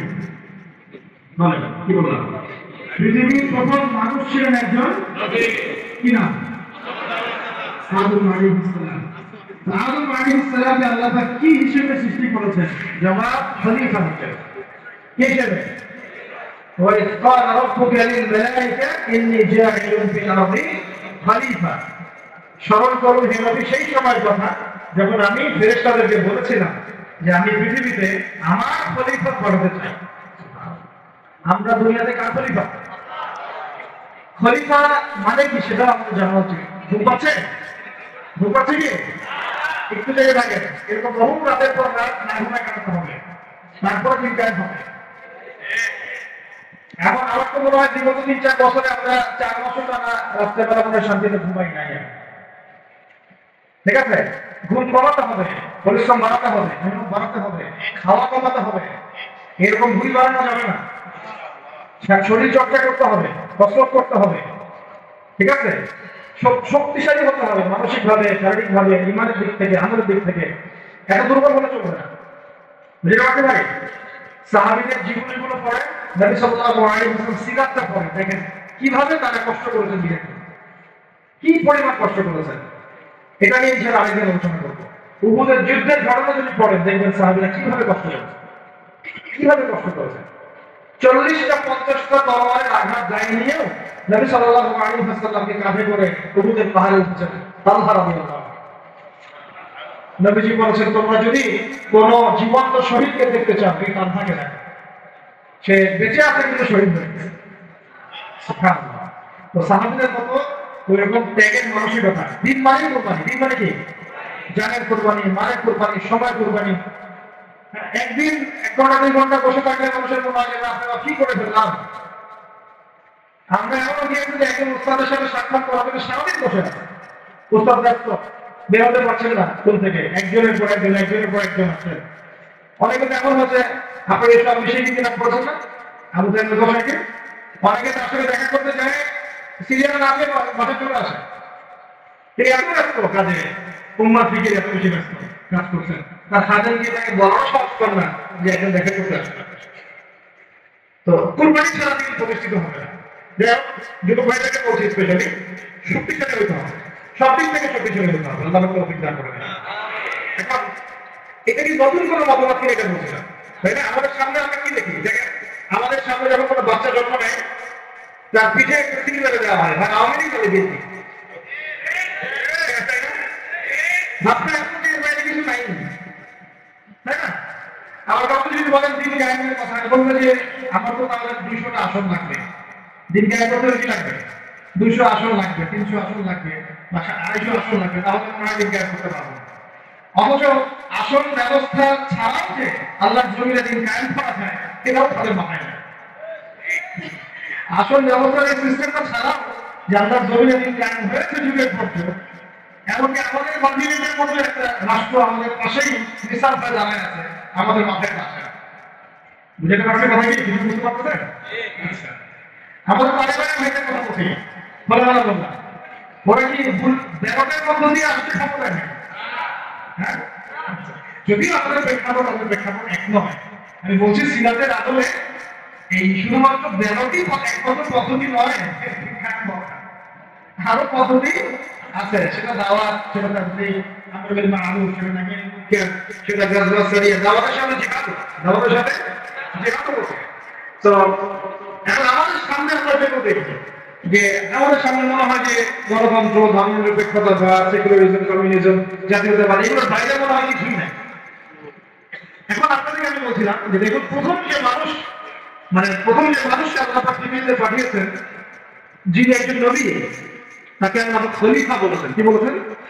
খলিফা মানে কি এটা আপনাদেরকে একটু বলি। সফরে প্রতিনিধি রায় সফরে বের হওয়ার সময় একটা দোয়া পড়ি না আমরা, সুবহানাল্লাযী সাখখারা লানা ওয়া মা কুন্না লাহু মুকরিনিন ওয়া ইন্না ইলা রাব্বিনা লামুনকালিবুন। এই দোয়াটা একটা অংশ আপনি আল্লাহুম্মা ইন্নাকা সাহিবু ফি সাফারি, আল্লাহ এই সফরে তুমি আমার সাথী, আমার সাহেব, ওয়াল খলিফাতু ফি আহলি ওয়া মালি, আর আল্লাহ তুমি আমার পরিবারে আমাদের মালের খলিফা। খলিফা বলে আল্লাহ আমি তো বাসায় নাই, আমি তো বাসায় নাই, সফরে বের হয়ে গেলাম, আমার বাসায় আমার আহাল আমার মালের দেখাশোনাকারী খলিফা তত্ত্বাবধানে এবং প্রতিনিধি হচ্ছে তুমি। আমি খলিফা মানে কি? যিনি একজনের অবর্তন মানে আরেকজনের ওই দায়িত্বটাই পালন করে। তো যদি আমরা পৃথিবীতে আল্লাহর খলিফা হই, তাহলে এই দুনিয়াতে আমাদের দায়িত্ব কি? আল্লাহর বিধান কায়েম করা না? যদি আমরা আল্লাহ জমিনে আল্লাহর বিধান না কায়েম করি, তাহলে কি আমরা আল্লাহর খলিফা হবো না শয়তানের খলিফা হবো? বুঝে করা হবে। আল্লাহর জমিনে আমরা এসেছি আল্লাহর খলিফা হয়ে। এই পৃথিবীতে আমরা ছিলাম না, ছিলাম জান্নাতে। কোথায়? সেখান থেকে আমাদের বাবা আদম আলাইহিস সালাম, আমাদের মা হাওয়া আলাইহিস সালামকে পাঠিয়ে দেওয়া হলো। কি কারণে বানানো হয়েছে এরকম আলোচনা আপনারা তো জানেনই। সাথে ইবলিসকেও বানানো হয়েছে। দেখেন ইবলিসকে কনফ্লিক্ট চলছে, কিয়ামত পর্যন্ত চলবে। আর মানুষের হায়াত অল্প, ইবলিসের হায়াত আবার কিয়ামত পর্যন্ত, তাই না? এখন সে তার মিশন হচ্ছে মানুষকে সে জাহান্নামে নিয়ে যাবে। আর আদম আলাইহিস সালাম, হাওয়া আলাইহিস সালাম যখন পৃথিবীতে এসেছেন, তখন থেকে নিয়ে এই জমিনে আল্লাহ পাকের খলিফা কারা ছিলেন? আমাদের পিতা, আমাদের মাতা নন? তারপরে তার সন্তান, তার সন্ততি নন? এখন যদি আমরা আল্লাহর জমিনে এসে আল্লাহর বিধান বাস্তবায়ন না করি, তাহলে কি আমরা আল্লাহর খলিফা হতে পারবো না শয়তানের খলিফা হবে? কেউ যদি আল্লাহর জমিনে আল্লাহর নাজ নেয়ামত ভোগ করে শয়তানের রাজত্ব করে, শয়তানের বিধান বাস্তবায়ন করে, সে কি আদৌ আল্লাহর খলিফা না শয়তানের খলিফা? আপনারা আমাকে বলেন, এই পুরো বিশ্ব সিস্টেমে যারা আল্লাহর আকাশের নিচে আল্লাহর বাতাস নিয়ে আল্লাহর রিজিক ভোগ করে, আল্লাহর দেওয়া হায়াত ভোগ করে, আল্লাহর দেওয়া নাজ নেয়ামত ভোগ করে, আল্লাহরই জমিনে আল্লাহর বিধান বাদ দিয়ে শয়তানের, তাগুতের, কাফেরের বিধান বাস্তবায়ন করছে, তারা কি আদৌ আল্লাহর খলিফা? তারা কি আদৌ আল্লাহর খলিফা? আর তাদের ওই সিস্টেমটা কি আদৌ খিলাফত সিস্টেম? হ্যাঁ, যেহেতু তারা খলিফা না, তাহলে তাদের সিস্টেমও তো খিলাফত সিস্টেম হওয়ার প্রশ্নই হবে না। ওই সিস্টেমের নাম আল্লাহ পাক বলেছেন তাগুত। কি না? তাগুতি সিস্টেম। কি সিস্টেম? তাগুতি সিস্টেম। তাগুতি সিস্টেম মানে যারা শয়তানের দাসত্ব করে, প্রবৃত্তির দাসত্ব করে, মন গড়া বিধান রচনা করে, এগুলোকে বলা হয় তাগুত। কি বলা হয়? আর এই তাগুতকে আল্লাহ পাক কুফরি করতে বলেছেন। তাগুতের সাথে আমাদেরকে আল্লাহ মুমিনদেরকে বলেছেন তোমরা তাগুতের সাথে কুফরি করো এবং আল্লাহর প্রতি ঈমান নিয়ে আসো। তাগুতের সাথে কুফরি না করে কেউ আল্লাহর প্রতি ঈমান আনতে পারবে না। فمن يكفر بالطاغوت ويؤمن بالله فقد استمسك بالعروة الوثقى। সূরা বাকারা 256 নম্বর আয়াতে পড়ে আল্লাহ বলেছেন তোমরা যারা তাগুতের সাথে কুফরি করে এবং আল্লাহর প্রতি ঈমান নিয়ে আসে, তারা একটা শক্ত হাতল ধরেছে যেটা কখনো ছিন্ন হওয়ার নয়। তাহলে আমাদের কাজ তাগুতের সাথে কুফরি করা। কুফরি মানে কি? অস্বীকার করা। আমরা কি শয়তানকে স্বীকার করবো না অস্বীকার করবো? তাগুত এক প্রকার শয়তান, আমরা কি তাকে স্বীকার করবো না অস্বীকার করবো? তাহলে আল্লাহর জমিনে যারা আল্লাহর বিধান বাস্তবায়ন করছে না, তারা কি আল্লাহর খলিফা না তাগুত? তাহলে তাগুতের দাসত্ব করলে আমি গুনাহগার হব না? আমি যদি তাগুতের বাধ্য হয়ে তারা আমার উপর জুলুম করছে, এটা একটা সুযোগ, আর আমি তাকে নসিহত করছি না, পরিবর্তনের কোনো চেষ্টা করছি না, কোনো মেহনত করছি না, তাহলে কি আমি আল্লাহর কাছে দায়মুক্ত হতে পারবো? বুঝতে পারছি কথা? একটা সুযোগ তো হচ্ছে কাফের তাগুত অনেক শক্তিশালী, আমাদের উপর জুলুম করছে, নির্যাতন করছে। ওই মাক্কি যুগের মতো, নবী সাল্লাল্লাহু আলাইহি ওয়াসাল্লাম যখন মক্কায় ছিলেন তখনকার যুগের মতো, সেটা একটা ছিল। তখন তারপরে দাওয়াত চলেছে, তাবলীগ চলেছে, হক স্পষ্ট করা হয়েছে, ইজহার করা হয়েছে, আর মানুষকে সবর করা হয়েছে। এটা তো একটা চেষ্টা ছিল, বিপ্লব ছিল, সমাজ থেকে পার্থক্য করে দেওয়া। এখন আমরা যদি সেটাও না করি, আমি তাদেরকে পরিবর্তনের চেষ্টাও না করি, তাহলে কি আমরা আল্লাহর কাছে কালকে আমাদের মাঝে পার পেয়ে যাবো? কি ওজোর গুণ থাকবে? তাই আমাদের অবশ্যই উচিত ইসলামী রাজনীতিতে অংশগ্রহণ করা। সেটা কৌশলতা হবে, সেটা আলাদা আলোচনা, সেটা কিভাবে হবে সেটা আলাদা আলোচনা, কিন্তু পলিটিক্যাল ভিউ এবং ভিশন থাকতে হবে। যেইভাবে আমরা মসজিদ, মাদ্রাসা, মক্তব এই বিষয়গুলো পরিচালনা করি, যেইভাবে আমরা নামাজের ইমামতি করি, যেইভাবে আমরা ওয়াজ মাহফিলের প্যান্ডেলে বসি, যেভাবে আমরা লেকচার দিই, যেভাবে আমরা মানুষের নসিহত করি, এইভাবে আমাদেরকে অর্থনীতি, শিক্ষা, সংস্কৃতি এবং রাজনীতির দায়িত্ব নিতে হবে। নিতে হবে কি না? নিতে হবে। এবং এই দায়িত্ব নেওয়ার সবচেয়ে যোগ্য মানুষ তারাই যারা ওলামায়ে কেরাম। এই দায়িত্ব নেওয়ার সবচেয়ে ছোট মানুষ কারা? ধরেন এখানে 10 জন, এটা আরেকটা আফসোসের কথা হয়নি। এই অংশটা বুঝতে হবে। এখানে ধরে 10 জন ভাই বসে আছেন, কেউ আলেম নন, জেনারেল লাইনের ছাত্র, তালেবে ইলম নন, আমরা তালেবে ইলম বলতে যা বুঝাই সেটাও নন। আর 2 জন ভাই আছেন আমাদের এখানে আলেম, মাশাআল্লাহ, নামাজের আযান দেওয়া হবে, ইকামত এবং ইমামতি হবে। তো ইকামত, আযান এবং ইমামতি এই 3টা কাজকে আমি ওই 10 জন ব্যক্তিকে দিব না ওই 3 জন ব্যক্তিকে দিব? 3 জনের একজন হয়তো আযান দিবেন, একজন হয়তো ইকামত দিবেন, বা যিনি আযান দিবেন তিনি ইকামত দিবেন, আর একজন ইমামতি করবে, তাই না? তাহলে আমি মসজিদের মধ্যে ইমামতির দায়িত্ব কেন জেনারেল ভাইকে দিলাম না, কেন ওই ভাইকে দিলাম না? কারণ আমি জানি তার তেলাওয়াতের ভুল হতে পারে, তার কেরাতের ভুল হতে পারে, কেরাতে এমন ভুল হতে পারে যে অর্থ পার্থক্য হয়ে যাচ্ছে, অর্থ বিকৃত হয়ে যাচ্ছে, হতে পারে তো? স্বাভাবিক এটাই হবে হয়তো বা, ইনশাআল্লাহ। এটা চিন্তা করে নামাজ বাঁচানোর স্বার্থে, ওই ওয়াক্তের নামাজ বাঁচানোর স্বার্থে, মুসল্লিদের নামাজ যেন নষ্ট না হয় এই স্বার্থে, এবং সেটাই হক আদায় করে আমি একজন আলেমকে সামনে এগিয়ে দিলাম, তাই তো? কিন্তু এই কাজটা আমি শিক্ষানীতির মধ্যে করছি না, এই কাজটা আমি ইসলামী অর্থনৈতিক ব্যবস্থা বা রাষ্ট্রীয় অর্থনৈতিক ব্যবস্থার মধ্যে করছি না, এই কাজটা আমি সমাজনীতির মধ্যে আনতে পারছি না, এই কাজটা আমি রাষ্ট্র ব্যবস্থা আনতে পারছি। যেই কিছু অযোগ্য মানুষকে আমি ইমামতির দায়িত্ব দিলাম না, তাদের চাইতেও হাজার অযোগ্য মানুষকে আমি রাষ্ট্রের দায়িত্ব দিয়ে বসে। এটা আফসোস না? এটা আফসোসের বিষয় না? মনে করেন আমি এখানে বসে আছি এবং আমাদের ওস্তাদরা এখানে বসে আছে, আমি তো নিজেই কখনো ইমামতি করতে যাবো না। কেন যাবো না? এখানে আরো যোগ্য মানুষ আছে, তাই তো? তাহলে আমাদের মধ্যেই যদি এভাবে আমরা এড়িয়ে যাই, আমরা যোগ্য মানুষের সামনে ছেড়ে দিই, কিন্তু রাষ্ট্র চালানো একটা বিশাল কাজ, যার মধ্যে দিয়ে 16 কোটি মানুষের ভাগ্য নির্ভর করছে। মানে ভাগ্য বলতে বোঝাচ্ছি ভালো মন্দ, জুলুম, ইনসাফ, এই বিষয়গুলো নির্ভর হচ্ছে না রাষ্ট্র ব্যবস্থার মধ্য দিয়ে। তো এই দায়িত্বটা আমি আবার কিছু অযোগ্য মানুষের হাতে দিয়ে নিশ্চিন্ত ভাষায় দিয়ে ঘুমাচ্ছি। এটা তো আমাদের একটা অবদান করছে না? এই জন্য আমাদের সবাইকে একটা পলিটিক্যাল ভিশন এখন রাখতে হবে। আগে যা হয়েছে, যখন যেটা বুঝি নাই, এখন মসজিদ মাদ্রাসা মক্তব জীবনে না চালাই সাফল্যের সাথে, সেইভাবে আমরা সমাজ চালাবো, সেইভাবে আমরা ইনশাআল্লাহ অর্থনীতি চালাবো, ইনশাআল্লাহ আগেকার কালো রাষ্ট্র চালাবো। এবং আমরা আমাদের তরুণ ভাইদেরকে সাথে নিব, প্রতিভাবান ভাইদেরকে সাথে নিব, তুল্লাবদেরকে সাথে নিব, যারা সাহসী তাদেরকে সাথে নিব। আমাদের মধ্যে যারা অমুসলিম কিন্তু আবু তালেবের মতো আমাদের কাছে ওই ভূমিকা রাখবেন, প্রয়োজনে সেই মানুষদেরকে আমরা স্পেস দিব। আবু তালেব আমাদেরকে সাহায্য করে নাই মক্কায়, বলছেন কিনা? তো যদি অমুসলিমও হয় কিন্তু আবু তালেবের মতো হয়, কোনো সমস্যা নেই। কিন্তু অমুসলিম হয় যদি আবু জেহেলের মতো হয়, সমস্যা আছে।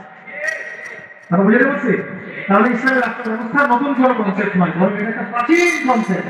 সভ্যতা শুরু হয়েছে একজন খলিফা দ্বারা, সুবহানাল্লাহ। আর এই মানব সভ্যতার শেষও হবে একজন ইমাম আদিল খলিফা দ্বারা। তিনি কে? ইমাম মাহদী এবং ঈসা আলাইহিস সালাম। তাহলে সভ্যতা শুরু হলো ইসলাম দিয়ে, সভ্যতা শুরু হলো খিলাফত দিয়ে, সভ্যতা শুরু হলো শরিয়া আইন দিয়ে, আর শেষও হচ্ছে একজন ইমামের হাতে, একজন নবীর হাতে, এবং ইসলামের খেলাফতের হাতে, তাই না? আপনি তো জানেন, একটু নতুন করে বলার দরকার নেই, শেষ জামানায় ঈসা আলাইহিস সালাম আসবে, জানেন নাকি? তিনি 40 বছর বিশ্ব শাসন করবেন। তিনি কি বিশ্ব শাসন করতে গিয়ে জাতিসংঘের কাছে গিয়ে বলবেন আমাকে ফিলিস্তিনের রাষ্ট্র ব্যবস্থার অনুমোদন দেন, স্বাক্ষর করেন? ওই জাতিসংঘ যদি তাকে বাধা দিতে আসে, পুরো জাতিসংঘের সাথে উনি জিহাদ ঘোষণা করবেন। তিনি কি IMF এর কাছে গিয়ে বলবেন আমাকে ডলার দেন, লোন দেন? আপনাদের কি মনে হয়? তো এই বিষয়গুলো সামনে আসছে। বিশ্ব ব্যবস্থার গন্তব্য হচ্ছে ইসলামী খেলাফত। এই বিশ্বের গন্তব্য কি? আস্তে আস্তে আবার ইসলামী খেলাফত দিয়ে আসবে। নবুয়তের আদলে খেলাফত আসবে, আবার নবুয়তের আদলে খেলাফত আসবে ইনশাআল্লাহ। এখন আমরা জানলাম যে খেলাফত দিয়েই শুরু হয়েছে, খেলাফত দিয়েই শেষ হবে। তাহলে আমরা মাঝখানে কি করতেছি? আমরা মাঝখানে আসলে কি করতেছি? আমাদের পলিটিশিয়ানদেরকে কে বুঝায়? কার এই ক্ষমতা আছে আমাদেরকে বুঝায়? বুঝতে কিছু বিষয় আছে, কিছু মানুষ বুঝতে চায়, কিছু মানুষ বুঝতে চায়, কিছু মানুষ তো বোঝার কোশিশও করে না। কিছু আছে অবুঝ, যাদেরকে বোঝানো যায়, আর কিছু না বুঝ, যতই বোঝান বুঝবে। এটা কি বলা হয়? এটাকে বলা হয় না বুঝ। সম্মান দুঃখ এরকম হয়। কথা হচ্ছে দাওয়াত তো দিতে হবে না, বুঝবেন না বুঝবেন আমরা কি করবো, দাওয়াত দিব। নবী সাল্লাল্লাহু আলাইহি ওয়াসাল্লাম আবু জাহেল আবু লাহাব থেকে দাওয়াত দিয়েছেন না, উতবা শাইবা থেকে দাওয়াত দিয়েছেন না, তারা কেউ মেনেছে কেউ মানে নাই। ওমর রাদিয়াল্লাহু আনহু দাওয়াত কবুল করেছেন, হামজা রাদিয়াল্লাহু আনহু দাওয়াত কবুল করেছেন, খালিদ বিন ওয়ালিদ দাওয়াত কবুল করেছেন। কিন্তু আবু জাহেল আবু লাহাব উতবা শাইবা আশরাক বিন শারিকের দাওয়াত কবুল করে নাই। কিন্তু আমাদের দাওয়াতটা সব হলেই প্রচার করতে হবে, আল্লাহ পাক আমাদেরকে প্রচার করতে শেয়ার করেছেন। শুধু পলিটিশিয়ান না, বরং প্রশাসনে যারা আছি আমরা, প্রশাসনে যারা আছেন, গোয়েন্দা সংস্থা যারা আছে, যারা আপনার বুদ্ধিজীবী বলে দাবি করেন নিজেদেরকে, যারা শিক্ষক আছেন, যারা গার্মেন্টস সেক্টরে আছেন, ছাত্র ভাইরা, আওয়ামরা, নারীরা, সবার মধ্যেই দাওয়াতটা দিতে হবে। শুধুমাত্র আমাদের দারিদ্র্যবান মানুষের মধ্যেই দাওয়াতটা সীমাবদ্ধ রাখলে কিন্তু চলবে না। তারাও সমাজের একটা বড় অংশ, তাদেরকে বাদ দিয়ে কিন্তু আমরা কাজ করতে পারছি না। আল্লাহ পাক আমাদের সব মহলে দাওয়াতের কাজ করার তৌফিক দান করেন। ধরেন আমাদের সামরিক কোনো প্রশিক্ষণ নাই, আছে নাই, কিন্তু আমাদের আর্মি অফিসার ভাইদেরকে যদি আমরা দাওয়াত দিয়ে তাওহীদ পৌঁছাতে পারি, রিসালাত পৌঁছাতে পারি, আখিরাত শোনাতে পারি, আল্লাহ পাকের শরিয়া আইন, ইসলামী রাষ্ট্রের গুরুত্ব, এই তাগুত, এই কুফর, শিরক, নেতা, এগুলো স্পষ্ট করতে পারি, জিহাদ তো তারাই করবে সব, তাই না? প্রশিক্ষণ তাদের আছে, তাদের যোগ্যতা আছে, তাদের সেই ম্যাচুরিটি আছে, তাদের বিচক্ষণতা আছে, দেখবে তারাই আমাদের চেয়ে ভালো যুদ্ধ করতে পারবে। তাহলে যদি আমরা আজটা কাল হোক, আল্লাহ জানেন ভালো, আমরা জানি না, যদি কোনো কুফার শক্তির সাথে আমাদের যখন কনফ্লিক্ট হয়, তাদের সামনে যারা থাকবে তাদের কিন্তু রাখতে হবে। এই জন্য দাওয়াত তাদেরকেও দিতে হবে অবশ্যই। এই দাওয়াতটা আমাদের একটু ঘাটতি হয়ে গেছে বলে আমি মনে করি। অনেক ওলামায়ে কেরাম একমত হন যে আসলে সব মহলে দাওয়াতটা হবে প্রচার হচ্ছে না। আমরা চিন্তাটা এমন থাকা উচিত যে গুম হয়ে গেলেও আমি ওই সেলে বসেও দাওয়াতের কাজ করবো, যেখানে চলে গেলে ওখানে আমি দাওয়াতের কাজ করবো। এটা সুন্নাত, এটা তো সুন্নাত। মানে এভাবে দাওয়াতের কাজ করলে অনেক ফলাফল হয়, ফলাফল আসে। এখন বাংলাদেশের বহু আর্মি অফিসার, মেজর, কর্নেল, র্যাবের অফিসার তওবা করে ফিরে আসতেছে, পুলিশের অফিসার তওবা করে ফিরে আসতেছে, বিজিবির ভাইরা দেখবেন অনেকে মাশাআল্লাহ কঠিন প্র্যাকটিসে মুসলিম আছে। এই সমস্ত ভাইদের কাছে আমাদেরকে দাওয়াত দিতে হবে। কিসের দাওয়াত দিব? যে ভাই আমরা মুসলিম, দুনিয়াতে একবারই আসছি, আর দ্বিতীয়বার আসতে পারবো না। যতদিন বাঁচতেছি আল্লাহর বিধান মেনে বাঁচবো, আল্লাহর বিধান দ্বারা সমাজ এবং রাষ্ট্র করার চেষ্টা করবো। এবং এটা পথ পদ্ধতি আমাদের সামনে স্পষ্ট আছে। আমাদের কাছে পশ্চিমা মতামত থেকে পথ পদ্ধতি নেওয়া লাগবে না। আমাদের কাছে পথ পদ্ধতি একদম স্পষ্ট, রূপরেখা আমাদের কি স্পষ্ট আছে। আমাদের গোপন কোনো এজেন্ডা নাই, আমাদের এজেন্ডা একদম স্পষ্ট। আমাদের সামনে নবী সাল্লাল্লাহু আলাইহি ওয়াসাল্লামের উসওয়াতুল হাসানা আছে এবং তার সিরাত মুবারক আমাদের সামনে আছে। ওইটা ধরে ধরে আমরা পথ চলতে চলছিলাম। দেখবেন ইনশাআল্লাহ তাআলা একদিন না একদিন আল্লাহ পাকের জমিন আপনার দিন কায়েম হবে। আল্লাহ পাক আমাদের সবাইকে ওই কাফেলায় যেন কবুল করে নেন। এখন এটা যে প্রাচীন মতামত, এটা বুঝলাম তো, কারণ আপনারা আমাকে উত্তর দেন দেখি, অনেকে বলে ফেললাম। এখন নূহ আলাইহিস সালাম কি আমার খলিফা ছিলেন না? তিনি কি কোন শয়তানি মতামত চালু করেছিলেন? নাউযুবিল্লাহ। ইব্রাহিম আলাইহিস সালাম তিনি কি মানব রচিত আইন চালু করেছিলেন? নবী মূসা আলাইহিস সালাম, ঈসা ইবনে মারইয়াম, আমাদের নবী মুহাম্মদ সাল্লাল্লাহু আলাইহি ওয়াসাল্লাম তিনি কি মানব রচিত বিধান চালু করেছিলেন নাকি আল্লাহর বিধানে যারা রাষ্ট্র পরিচালনা করেছেন? আর আমাদের সমাজের মানুষরা এতই পাক্কা মুসলমান, মাশাআল্লাহ, এত পাক্কা মুসলমান যে নামাজের পদ্ধতিতে সে একজন ছাড় দিতে চায় না। একজন 100% সুন্নাহ মাফিক নামাজ পড়তে হবে তার, সহিহ নামাজ। ঠিক আছে, শরীরও তো অনেক ধরন আছে, ভেরিয়েন্ট আছে, কিছু আছে আবার শরীর সুরতাই জয়ী।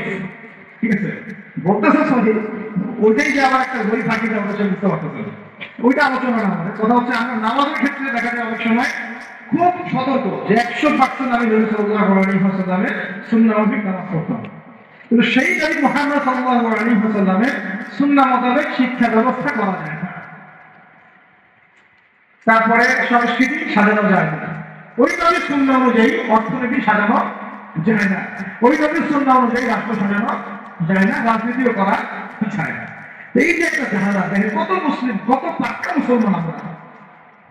আমাদের যে বড় মুসলমান কি আছে থেকে পৃথিবীতে কোথাও বলে যারা ব্যক্তি জীবনে একদম চুল ছেঁড়া সুন্নতের অনুসরণ করতে চায়, নামাজে, রোজায়, হজে, জাকাতে, এমনকি যারা তাগুত, যারা কুফারকে দাসত্ব করে, যারা ভারতের দালালি করেছে, যারা পশ্চিমাকে দাসত্ব করেছে, এরাও যদি উমরা করতে যায় আমাদের কাছেই মশালা জিজ্ঞাসা করবে, এই মশালাটা এইভাবে, ওইটাকে এইভাবে, এটা যেমন করে সেটা যেমন করে, ওইখানে সে একবার ছাড় দিতে রাখি না। বিষয় পাই না? কিন্তু সেই ব্যক্তি যখন আমার অফিসে বসছে চেয়ারে, ব্যাংকের চেয়ারে বসছে, সুদ আসছে, সুদ আসছে, সুদ আসছে। ওই ব্যক্তি যখন সমাজের নেতা, তখন দেখবেন দুনিয়ার সব গণপ্রচলিত বিধান দিয়ে সে সমাজ পরিচালনা করার চেষ্টা করতেছে। ওই ব্যক্তি সংস্কৃতি ব্যবহারে দেখে ভারতীয় সংস্কৃতি, বিজাতীয় সংস্কৃতি, পশ্চিমা সংস্কৃতি দাসত্ব করে। ওই ব্যক্তি আবার দেখেন রাজনীতি করতে গিয়েছে, সব ওই জাতীয়তাবাদ, না হলে গণতন্ত্র, না হলে ওই কি কমিউনিজম, আর ওই যে তথাকথিত একটা আছে ধর্ম নিরপেক্ষতা, চার ধর্ম মিলেই এক। এইগুলো নিয়ে, এই মতবাদগুলো নিয়ে আরেকটি কথা তো বলছি আমরা, এইগুলো প্রত্যেকটা মতবাদের মধ্যেই মারাত্মক রকমের কিছু কিছু কুফল আছে, শিখ আছে। আর ডেমোক্রেসি বলতে তারা যেটা বোঝাচ্ছে, আর প্রকৃত ডেমোক্রেসি আসলে এমন নয়। তারা যেটা চর্চা করছে এটা হচ্ছে একটা তথাকথিত গণতন্ত্র, এটা প্রকৃত গণতন্ত্র নয়। এটা প্রকৃত গণতন্ত্রের উদাহরণ দিতে চান, জনগণের উপর ন্যায় বিচার করা হবে, তাদের অধিকার নিশ্চিত করা হবে, তাহলে সবচেয়ে জাজল্যমান দৃষ্টান্ত হচ্ছে মদিনা রাষ্ট্র। নবী সাল্লাল্লাহু আলাইহি ওয়াসাল্লামের মদিনা রাষ্ট্র। ওখানে কি জনগণের উপর জুলুম হয়েছে? জনগণ মত প্রকাশ করে নাই, মত প্রকাশে স্বাধীন ছিল না। এমনকি উমর রাদিয়াল্লাহু আনহু মতো মানুষ দাঁড়িয়ে খুতবা দিচ্ছেন, একজন মিম্বরের সামনে থেকে বলে বসলেন যে আপনার গায়ে দুইটা জামা কেন, আমাদের গায়ে একটা জামা। আপনি আগে অ্যান্সার দেন, জবাব দেন যে আপনার গায়ে দুইটা জামা কিভাবে আসলো, তারপরে খুতবা শুরু করেন, তারপরে খুতবা শুরু। এইরকম কি আমাদের রাষ্ট্রের মধ্যে সম্ভব? তাহলে কোন গণতন্ত্রের চর্চা আপনারা করছেন? মানে জনগণের নাম ভাঙিয়ে, জনগণের রক্তকে সিঁড়ি বানিয়ে ক্ষমতায় যাবো, তারপর জনগণের পাশে লাঠি হয়ে বের করবে। এই হলো আপনাদের গণতন্ত্র সমাজ। জনগণের এবং জনগণের রক্তের উপর সিঁড়ি বানিয়ে, লাশের উপর সিঁড়ি বানিয়ে ক্ষমতায় যাবো, তারপরে ওই জনগণকে আবার পাশে লাঠি হয়ে বের করে দিবে। চিনব না পড়ে, এটা হবে গণতন্ত্র নাকি? গণতন্ত্র যদি বলতে চান তাহলে ওমর রাদিয়াল্লাহু আনহুর স্টেটমেন্ট শুনেন। তিনি বলেছিলেন যে ইরাকের ফোরাত নদীর তীরেও যদি কোনো ছাগলের বাচ্চা যদি না খেয়ে মারা যায়, আমি ওমর ভয় করি যে আল্লাহ তাআলা কিয়ামতের দিন আমাদের জবাবদিহি করবেন। তাহলে কোনটাকে আপনি গণতন্ত্র বলছেন, কোনটাকে ইনসাফ বলছেন? পৃথিবীর কোন অমুসলিম পর্যন্ত অস্বীকার করতে পারবে না উমর রাদিয়াল্লাহু আনহু 10 বছরের খেলাফত ছিল বিশ্বের শ্রেষ্ঠ শাসন ব্যবস্থার একটা। কেউ অস্বীকার করতে পারবে? তারপরেও সেটা আমরা মানছি, খাতা কলমে লিখছি, পরীক্ষার পাশের জন্য লিখছি, বাস্তবে কোনো ইমপ্লিমেন্ট নাই। ইমপ্লিমেন্টের প্রশ্ন আসলে ভয় দেখানো হয়, আরে আমেরিকা বেড়ে আসবে, আরে ইসরায়েল কি করবে, ভারত আমাদের উপর খেপে যাবে। আমাদের সাথে আল্লাহ আছে, আমাদের সাথে রাসূলের সুন্নাহ আছে, আর আমরা তো জীবন দেওয়ার জন্যই জন্ম নিয়েছি। আমরা তো একটা শাহাদাতের জন্য সারা দিন রাত দোয়া করতে থাকি আল্লাহর কাছে। তাহলে কাকে ভয় পাচ্ছে না? আর যে যাদের সাথে আল্লাহ থাকে তাদেরকে কোনো শক্তি কি পরাজিত করতে পারে? ওই রোমানদের মুসলিমরা রাসূল সাল্লাল্লাহু আলাইহি ওয়াসাল্লামের যুগের পরে পরাজিত করে নাই? মোতার যুদ্ধে, ইয়ারমুকের যুদ্ধে ওই পারস্যের সম্প্রদায়কে খালিদ বিন ওয়ালিদ রাদিয়াল্লাহু আনহু সাহাবী মেজে আপনারা পরাজিত করেন নাই? তারা কাদেরকে ভয় করে না? এই মুশরিকদের কথা বলছেন। ওই দালালরা ছাড়া, তাদের অভ্যন্তরীণ দালালরা ছাড়া তারা আমাদের কিছুই করতে পারবে না। অভ্যন্তরীণ দালালরা ছাড়া তারা আমাদের কিছুই করতে পারবে না। আমাদের দুশ্চিন্তার জায়গা কাফেরদের না, আমাদের দুশ্চিন্তার জায়গা হচ্ছে মুনাফিকরা। আমাদের দুশ্চিন্তার জায়গা কুফাররা নয়, বরং আমাদের দুশ্চিন্তার জায়গা কোনটা? মুনাফিকরা। এই মুনাফিক মুক্ত দালাল মুক্ত সমাজটা করে দেখবেন ইসলামী শরিয়া অর্ধেক কাহিনী। কিন্তু এটা তো আমরা ব্যর্থ হলাম। এখন পর্যন্ত দেখছি যে সব জায়গায় তারা ঘুরে বেড়াচ্ছে, তাই না? সবার আগে উচিত ছিল এই কেসাসগুলো বাস্তবায়ন করা। তো কেসাস শব্দই তো মানুষ শুনে নাই, বুঝে না, জানে না। নামাজ জিজ্ঞাসা করে নামাজ বুঝে, রোজা বলে রোজা বুঝে, সম বলে সম বুঝে, যাকাত হয়তো বুঝে কিছুটা, সালাত বুঝে, তারাবি বুঝে, কেসাস বুঝে না। কেসাস মানে মধ্যে যে হত্যা করেছে তাকে হত্যা করতে হবে, নাম কেসাস। এই ভাষায় কথা বলা দরকার ছিল আমাদের। খুনের বিচার এইসব শব্দ বাদ দেন, শব্দগত বিপ্লবের দরকার, শব্দগত বিপ্লবের দরকার আছে, ভাষাগত অবশ্যই বিপ্লবের দরকার আছে। ওরা একটা শব্দ বলবে, আমাদেরকে কাউন্টার শব্দ বলতে হবে। ওরা যদি বলে আমরা ধর্মান্ধ, আমাদেরকে বলতে হবে এরা হচ্ছে সেকুলার অন্ধ, এরা নাস্তিক অন্ধ, এরা বামান্ধ। ওরা যদি আমাদেরকে মৌলবাদী বলে, আমরা ওদেরকে কাউন্টার শব্দ প্রয়োগ করবো। ওরা আমাদেরকে বলে কি বলে, আর কি কি শব্দ বলে বলে, জঙ্গি কি বলে, আমরা বলবো এরা দালাল, এরা কি? এরা দালাল। ওরা যদি কাউকে জঙ্গি বলে আমরা বলবো সে মুজাহিদ। সে কি? মুজাহিদ। ওরা যদি বলে ইসলামী আইন ছিল সেখানে, আমরা বলবো ইসলাম চির আধুনিক। ইসলাম চির আধুনিক। ওরা বলেছে আমাদেরকে যে হত্যার বিচার। হত্যার বিচার শব্দ তো কতটা মনের মধ্যে আঘাত করে না। কিসাস শব্দ আঘাত করে। কিসাস আল্লাহ দেওয়া শব্দ। চোখের বদলে চোখ, দাঁতের বদলে দাঁত, জানের বদলে জান। এটা কি বাস্তবায়ন হয়েছে? আপনাকে বলে তো এই জুলাই বিপ্লবের পরে কি হয়েছে? অথচ আমরা গতকালকে নিউজে দেখলাম সিরিয়াতে কয়দিন আগে একটা ঘটনা ঘটেছে, দেখলেন না? যে সিরিয়ার বাশার আল আসাদ পতন ঘটিয়ে মুজাহিদ ভাইরা সেখানে গিয়েছে, সেটা আলহামদুলিল্লাহ সেটাকে আমার পুনরুদ্ধার করতে সক্ষম হয়েছে। এই 24 দিনের মধ্যে তারা ওদের 36টা বড় বড় যারা জালেম ছিল ওদের বিচার করা শেষ হল। আর আমার দেশে কত বছর লাগতে পারে এগুলো করতে? এই যে জিনিসগুলো কেন হচ্ছে না, কেন হবে না? কারণ আমরা ইসলামী শরিয়া বা ইসলামী আইনটাকে বাস্তবায়ন করতে পারি না। ইসলামী শরিয়া আইন থাকলে এটা ইনস্ট্যান্ট ব্যাপার ছিল, ইনস্ট্যান্ট। খুন করেছো ধরে নিয়ে আসা হবে, তার পরিবারকে আনা হবে, হত্যাকারীকে আনা হবে, পরিবারকে জিজ্ঞাসা করা হবে তোমার ওই সন্তানকে অমুক হত্যা করেছে, সাক্ষী আছে, প্রমাণ আছে, সব আমাদের কাছে দলিল প্রমাণ মজুদ। তুমি কি তাকে মাফ করতে চাও?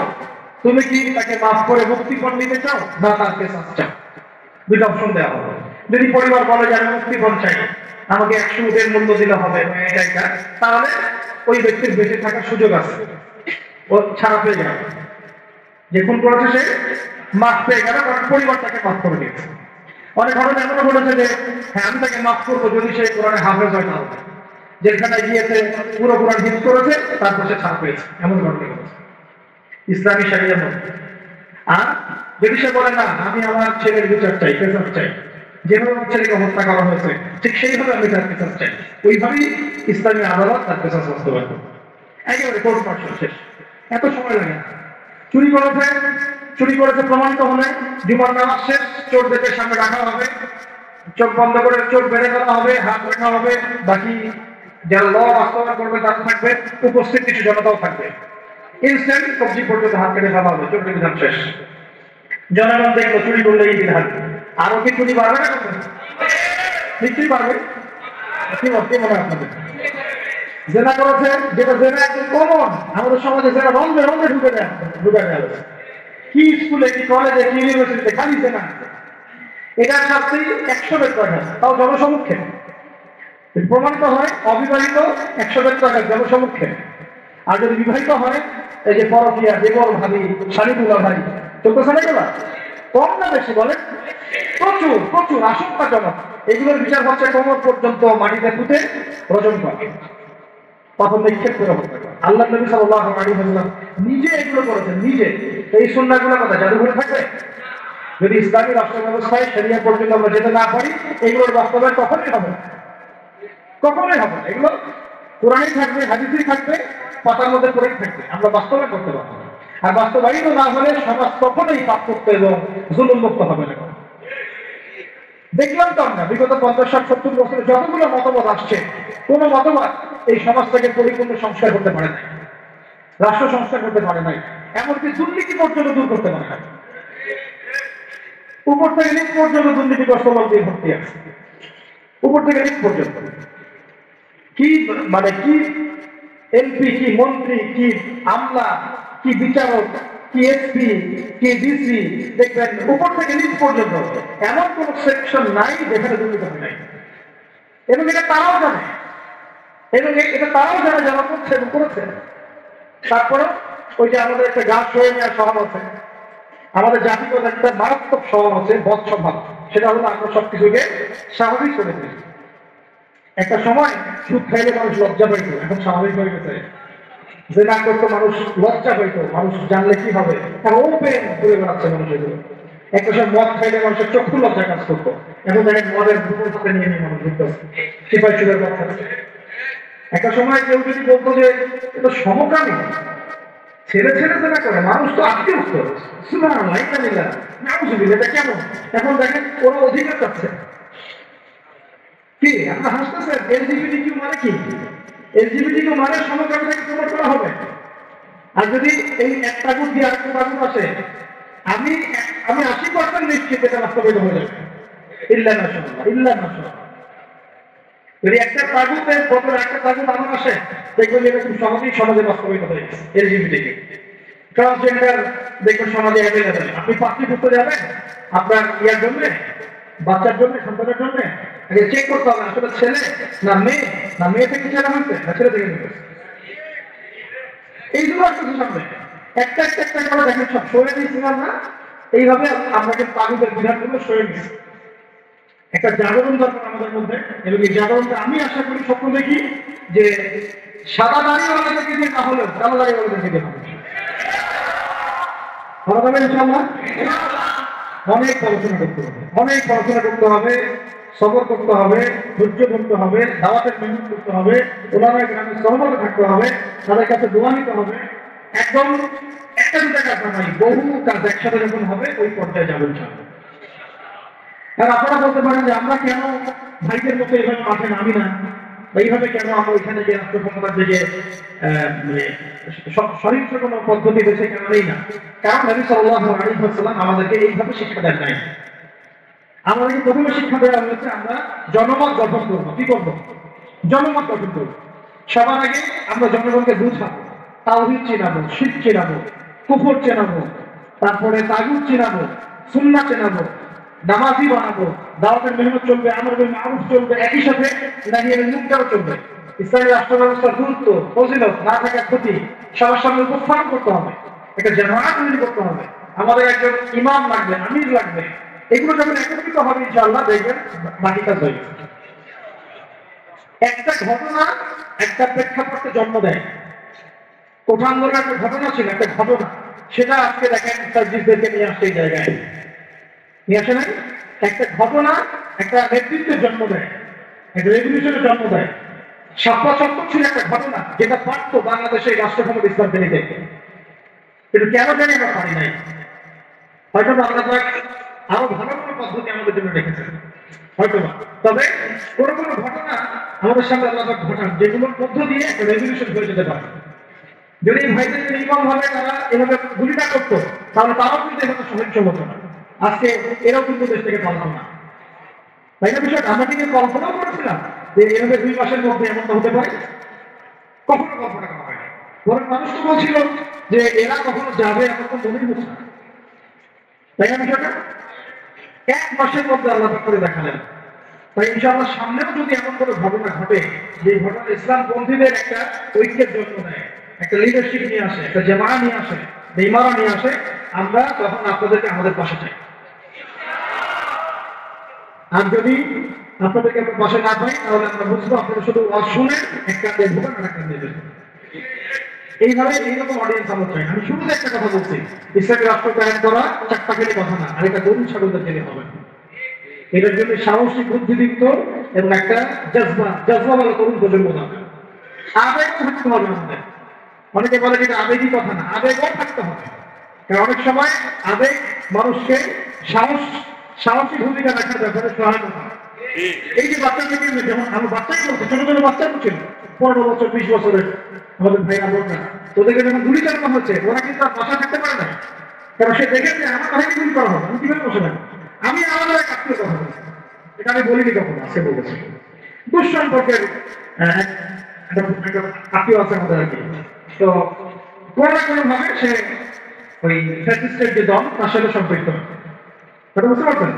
ঘরের মধ্যে মাশাআল্লাহ একেবারে ওই যে তথাকথিত জাতির পিতা, হ্যাঁ, এই যে ছবি টবি দিয়ে থাকেই তো তাদের ঘরে এক একটা অবস্থা। যখন এই আন্দোলন শুরু হয়েছে তখন তার ছেলে, তার নিজের ছেলে এই আন্দোলনের ছাত্রদের পক্ষে ছিল। সেগুলি খাইলে কিন্তু পাশে তার বন্ধুগুলিকে স্পটে মারা গেছে। আমাদের সম্পর্কে একটা ভিড় হয় থাকে না এমন পরিবার। আপনারা দেখেন মানুষের বন্ধুরা এরকম আসে না, আমাদের কাজিনের গাড়িগুলি লাগে নাই, তার পাশে তার বন্ধুর গাড়িগুলি লাগছে, স্পটে শেষ হয়ে মারা গেছে। ও বাসায় এসে নিজে আগে লাঠি ফোটা নিয়ে ওর বাবার আদর্শে করে তোলা এই ঘর, এই ছবি সব ভেঙে তুই একা করতো, নিজেই ভাঙছে ওই মূর্তি ভাঙার মতো। ওই যে আপনার কি বলবো, যেমন সাহাবায়ে কেরাম ইমান লালন করতেন, বাসায় গিয়ে মূর্তিগুলো ভেঙে ফেলতেন না, ওই রকম যে আরে আমার বন্ধুকে যারা গুলি করলো, তুমি আমার বাবা তার ছবি লটকায় রাখছো। এইভাবে সমাজ বিভক্ত হবে এইভাবে ইমান দিয়ে সমাজটাকে বিভক্ত করতে হবে। সমাজটা বিভক্ত হলে ওলামায়ে কেরামের সাথে মশওয়ারা থাকলে, সহবত থাকলে, আমাদের যদি জামার প্যাটার্ন ঠিক থাকে, আর ওই যে অনেক ভাই বলেছেন অভ্যন্তরীণ ঐক্য যদি ঠিক থাকে, হিংসা বিদ্বেষ আপোষের রেশারেশি এগুলো আমরা যদি কমিয়ে ফেলতে পারি, বাংলাদেশে ওলামায়ে কেরামকে টক্কর দিয়ে কেউ রাষ্ট্র ক্ষমতা যেতে পারবে না। যদি আমরা যদি মাঠে থাকি, মাঠ মানে আবার ফেসবুক না। আপনি এক মাস ফেসবুক চালায় না, একটা পোস্ট দিয়ে না, মানুষ বলবে যে আপনি তো মাঠে নাই, আপনাকে তো হুজুর মাঠে দেখি না। তাদের কাছে মাঠ মানে কি? আমি মাঠ মানে বোঝাচ্ছি ময়দান। ময়দান মানে এই রুট লেভেল পর্যন্ত, টপ থেকে রুট লেভেল পর্যন্ত আমাদেরকে থাকতে হবে। মসজিদে, মাদ্রাসায়, বক্তব্যে, সংগঠনে, অ্যাসোসিয়েশনে, এই মিটিংয়ে, সিম্পোজিয়ামে, তালিমে, দার্সে, সব জায়গায় এটা মাঠ। মাঠ মানে শুধু ফেসবুক না। কথা বুঝতে পারছি ভাই? তো ইনশাআল্লাহ আমরা যদি এখন মাঠে থাকি, আপনারা যদি আমাদের সাথে থাকেন, ইনশাআল্লাহ বাংলাদেশে ইসলাম পন্থীদেরকে টক্কর দিয়ে কারো ক্ষমতা নেই, রাষ্ট্র ক্ষমতা যায়। আমরা যদি ওই সুযোগটা আরেকবার দেই তাদেরকে, আমরা যদি এই সুযোগটা তাদেরকে আরেকবার করে দিই, নীরব থেকে হিকমতের দোহাই দিয়ে ভয় পেয়ে, তাহলে আমার এই কথাটা মনে রাখেন, আল্লাহর কসম এখন হেলিকপ্টারে চলে ওয়াজ, আর এইখানে ওয়াজ, ওইখানে ওয়াজ, এইখানে চলা সব বন্ধ হয়ে যাবে, পিছন দিকে ঢুকাই দিয়ে রাখবে। একটাও বাকি রাখবে না, একটাকেও বাকি রাখবে না, একটাকেও বাকি রাখবে না। যদি তারা কেউ আসতে পারে, তাদের এর জায়গায় যদি কোনো বি গভর্নমেন্ট আসে, তবুও আমাদের একটাকেও বাকি রাখবে না। তাই তার কোনো স্পেস তাদেরকে দেওয়ার যাবে না, সুযোগ নাই। এখন আমাদেরকে ওই জায়গায় যেতে হবে। আল্লাহ পাক আমাদের যাওয়ার তৌফিক দান করুন। এখন লম্বা হয়ে যাচ্ছে, দুইটা পয়েন্ট বলে আমি শেষ করবো। বুঝতে আছে কি? আর তিনটা পয়েন্ট। একটা হচ্ছে এই রাষ্ট্র ব্যবস্থাটা আমাদের নবীজি করে দিয়ে গেছে, তা জান নাই। তাহলে আমাদের সামনে নবী সাল্লাল্লাহু আলাইহি ওয়াসাল্লামের দেয়া কত পদ্ধতি আছে কি নাই? আমরা একটু জানি, কয়েকটা পয়েন্ট জানি, এর ফজিলত কি হতে পারে। আমি কয়েকটা পয়েন্ট বলতেছি। দেখেন, ইসলামের রাষ্ট্র ব্যবস্থা থাকলে আমরা আল্লাহর জমিনে আল্লাহর কোরআনের আইনগুলো বাস্তবায়ন করতে পারবো, তাই না? আর এটা কত বড় ইবাদত সেটা ওলামায়ে কেরামের কাছ থেকে জেনে নিয়ে, এটা যে কত বড় একটা ইবাদত যে আল্লাহর জমিনে আল্লাহর বিধান চলবে, এটা যে সামাজিক ফজিলত, এটা বলে শেষ করা যাবে। দুই নাম্বার, সমাজে আমরা সর্বপ্রথম নামাজ কায়েম করতে পারবো। নামাজ কি কায়েম হবে? ঐচ্ছিক করলে পড়েন, না পড়লে নাই, তাই না? কিন্তু মাস বাচ্চাকে করা লাগবে, করোনা হয়নি, তাই না? বিষয়টা সরকার বলবে মাছ করতে হবে, না হলে তো জরিমানা। কিন্তু আপনি নামাজ বাধ্যতামূলক মুসলিমদের করা হচ্ছে না। ইসলামী সমাজ ব্যবস্থা থাকলে নামাজ বাধ্যতামূলক মুসলিমদের কথা বলছি, বালেক যারা নামাজের যোগ্য হয়েছেন। তারপরে পর্দা বিধানটাকে আমরা বাস্তবায়ন করতে পারবো। সমাজের শিক্ষা কমে যাবে, জেনা কমে যাবে, ব্যভিচার কমে যাবে, যত রকমের যে স্টার জলসা, জি বাংলা, পর্নোগ্রাফি, হাবিজাবি যা আছে, এইগুলোকে আমরা বন্ধ করে ফেলতে পারবো কিনা? তারপরে যাকাত ভিত্তিক অর্থ ব্যবস্থা আমরা চালু করতে পারবো। যাকাত বাধ্যতামূলক রাষ্ট্রের পক্ষ থেকে আদায় করা হবে, সমাজের দরিদ্র মানুষদের কোনো কষ্ট থাকবে না। তারপরে আমরা আরো অনেক কিছু, যেমন আমরা ওলামায়ে কেরামদের একটা সিকিউর লাইফ নিশ্চিত করতে পারবো। যেমন প্রত্যেকটা মসজিদ, প্রত্যেকটা মাদ্রাসা, এগুলোকে রাষ্ট্রীয়করণ, এগুলোকে ভাতার ব্যবস্থা করা। তারা যদি পুলিশদেরকে দিতে পারে, র্যাবকে দিতে পারে, ডিজিএফআইকে দিতে পারে, আর্মিদেরকে দিতে পারে, ওলামায়ে কেরাম বাঁচাবে কেন? ওলামায়ে কেরামদের জন্য কেন কোয়ার্টার থাকবে না? কেন সরকারি গাড়ি থাকবে না? কেন বেতন ভাতা থাকবে না? কেন থাকবে? থাকা উচিত ছিল কিনা? বরং তারাই তো আমাদেরকে পথ দেখাচ্ছেন, আলোর পথ। তো এই যে বৈষম্য এগুলো বৈষম্য। তারপরে আরো দেখেন, প্রাইমারি স্কুলে আমি আমার বাচ্চাকে কোরআন শিক্ষা বাধ্যতামূলক করতে পারবো না? এখন কি বাধ্যতামূলক আছে? এটা কিন্তু আমার অনেক ব্যক্তি শুনেছেন, অনার্স মাস্টার্স ক্লাসও যদি আপনি কোনো স্টুডেন্টকে ধরেন, 100 জনের মধ্যে দেখা যায় 10 জনও ঠিক মতো কোরআন তেলাওয়াত করতে পারে। আমরা বলছি না ইসলামিক রাষ্ট্র, আমার ইসলামিক রাষ্ট্রের মুসলিমরা কোরআন তেলাওয়াত করতে পারে না, এটা কেমন হলো? তাহলে কোরআনের শিক্ষাটা আমরা বাধ্যতামূলক করতে পারতাম। তারপর শুধু তাই না, হাই স্কুল লেভেলে আমরা আমাদের ভাইদেরকে আরবি ভাষা শেখাতে পারতাম, নামুসাফ শেখাতে পারতাম, এবং তারাও কোরআনের তর্জমা করার যোগ্যতা অর্জন করত। অনার্স লেভেলে গিয়ে, মাস্টার্সে গিয়ে তারা এমন হলো হাদিসের ইবারত পড়তে পারছে, এরাব দিতে পারছে, মাশাআল্লাহ। কেউ হয়তো ইফতার দিয়ে ফেলছে, কেউ হয়তো দাওরানি দিয়ে ফেলছে, এমনও করা সম্ভব ছিল, এখনো সম্ভব। এদিকে হয়েছে, অথচ আপনি দেখবেন সমাজের ৭৫% মানুষ জেনে শিক্ষিত। এই বেশিরভাগ মানুষকে আমি ইসলাম শেখাতে পারছি না, শুধু ইসলামী শিক্ষার ব্যবস্থা না থাকা। ইসলামী শিক্ষার ব্যবস্থা থাকতো তাহলে এই সমস্যাটা থাকতো না। ঘরে ঘরে তখন হাফেজ থাকতো, ঘরে ঘরে আলেম তৈরি করা যেত। অন্তত পক্ষে ফরজাইন করা জানতো, নিজের মানে ইমামতি করার যোগ্যতা তো সে অর্জন করতো, নিজের বাবার জানাজা করতে পারতো। এখন কি সেটা হয়? অথচ তারা কিন্তু মুসলিম, তালিকা পড়া। ইসলামী রাষ্ট্র ব্যবস্থা থাকলে আমরা সুদ খাচ্ছি, নাউযুবিল্লাহ, মায়ের সাথে যে জেনা করা হচ্ছে, তাই না? এটা তো নতুন হাদিস না, আপনারা তো জানেন। সুদের সবচেয়ে নিচের শাখাটাই তো হচ্ছে মায়ের সাথে কি কথা, জেনা করা। সবকিছু শাখা নেই, আল্লাহ এবং তার রাসূলের সাথে যুদ্ধ করা। তো এখন আমরা তো সবাই তাই করতেছি। যেহেতু ইসলামী রাষ্ট্র ব্যবস্থা নাই, তাই এখানে সুদ ভিত্তিক ব্যাংকিং সিস্টেম চলছে। ইসলামী রাষ্ট্র ব্যবস্থা থাকলে আমরা এটাকে কমিয়ে ফেলতে পারতাম। আমরা কৃষিভিত্তিক অর্থনীতি, দুর্নীতিকে কমাতে পারতাম, আমরা যাকাত আদায় করতে পারতাম, আমরা সাদাকা ভিত্তিক অর্থনীতি দিতে পারতাম, ডুয়েল কারেন্সি আনতে পারতাম, আরো অনেক কিছু করতাম। এটা নিয়ে আলাদা আলোচনা, ইকোনমির আলোচনা অনেক গভীর, এটা আপনি এখন করতে পারবেন। বরং এই জায়গাগুলোতে যত রকম দুর্নীতি, ঘুষ, সুদ সব ভর্তি হয়ে যাবে। ভালো মানুষের লাভ হচ্ছে না তো, কারণ আমি এখানে নামাজ পড়ছি, এখান থেকে ১.৫ গিয়েই সুদ খাচ্ছি। এই জন্যই তো কবুল হচ্ছে না, এবার আমাদের সাথ পাচ্ছি না। আল্লাহ পাক আমাদেরকে সুদমুক্ত জীবনযাপন করে করতে দেন। ইসলামী রাষ্ট্র ব্যবস্থা থাকলে পরে এই যে কাদিয়ানীরা আবারও খাতমে নবুয়তকে চ্যালেঞ্জ করতে পারতো না, তাই না? আপনারা তো জানেন, কেউ যদি নবী সাল্লাল্লাহু আলাইহি ওয়াসাল্লামকে গালি দেয়, তার স্ত্রীর চরিত্র নিয়ে কথা বলে, আছে না এমন কিছু? তার শাস্তি কি আরেকটার কাছে জেনে নিয়ে একদম একদম কত যদি তওবা করে তবু কত, তওবা করেছে তবু শিরোচ্ছেদ করতে হবে। এর বাইরে কোনো কি নাই, কোনো দণ্ডই নাই। করতে পারবেন আপনি বাংলাদেশে? এখন পারবেন না, ইসলামী রাষ্ট্র ব্যবস্থা নাই তাই।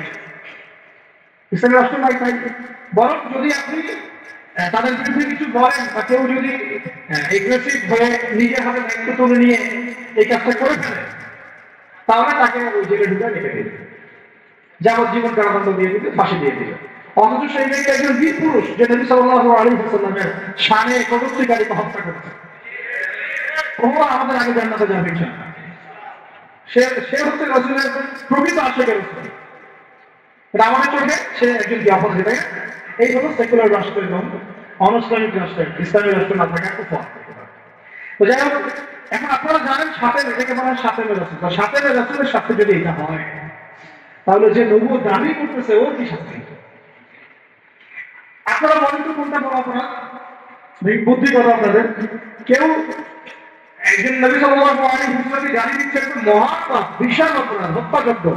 আর একজন গালি দেয় নাই, কিন্তু সে নিজেকে নবী দাবি করতেছে নবী সাল্লাল্লাহু আলাইহি ওয়াসাল্লামের পর। বলেন তো, তাহলে এটা কি কয়জন ফাঁসি দেওয়া দরকার ছিল? ওরা আমাদের এখানে ব্যবসা করতেছে। ওই যে বললাম, বাথরুমের বদনা থেকে শুরু করে আপনার বাসার বেড পর্যন্ত ওদের কোম্পানি। হ্যাঁ, আরেকজন প্রাণ, টেস্টিফিক, আর কি বলবো, কতগুলো আছে ওদের, অনেক কিছু আছে। আপনি অনলাইনে যান, ঘাটাঘাটি করলে বুঝতে পারবেন। আমাদের এখানে বিকল্প টিকিট কি? বিকল্প টিকিটটা কোথায়? এদেরকে এক্সপ্রেস থেকেই করে দিল। তো নিশ্চয়ই মুসলিম রাষ্ট্রের প্রধান, মুসলিম রাষ্ট্রের যারা দায়িত্বশীল ছিল তাদেরকে রাষ্ট্র ক্ষমতায় উঠিয়েছে কারা? গরু, ছাগল, হাঁস, মুরগি, না আমরাই?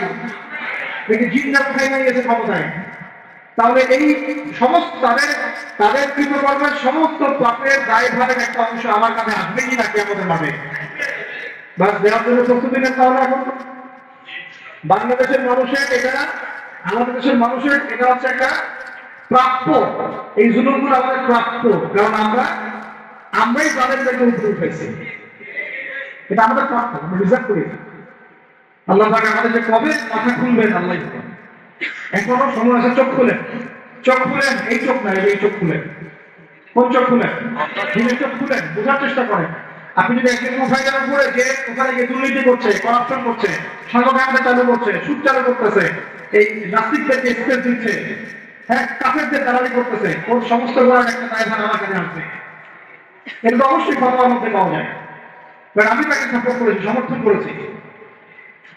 কোনো কোনো সময় তো বহু দালালি করে তাদের দালালিও করেছে, করে নাই?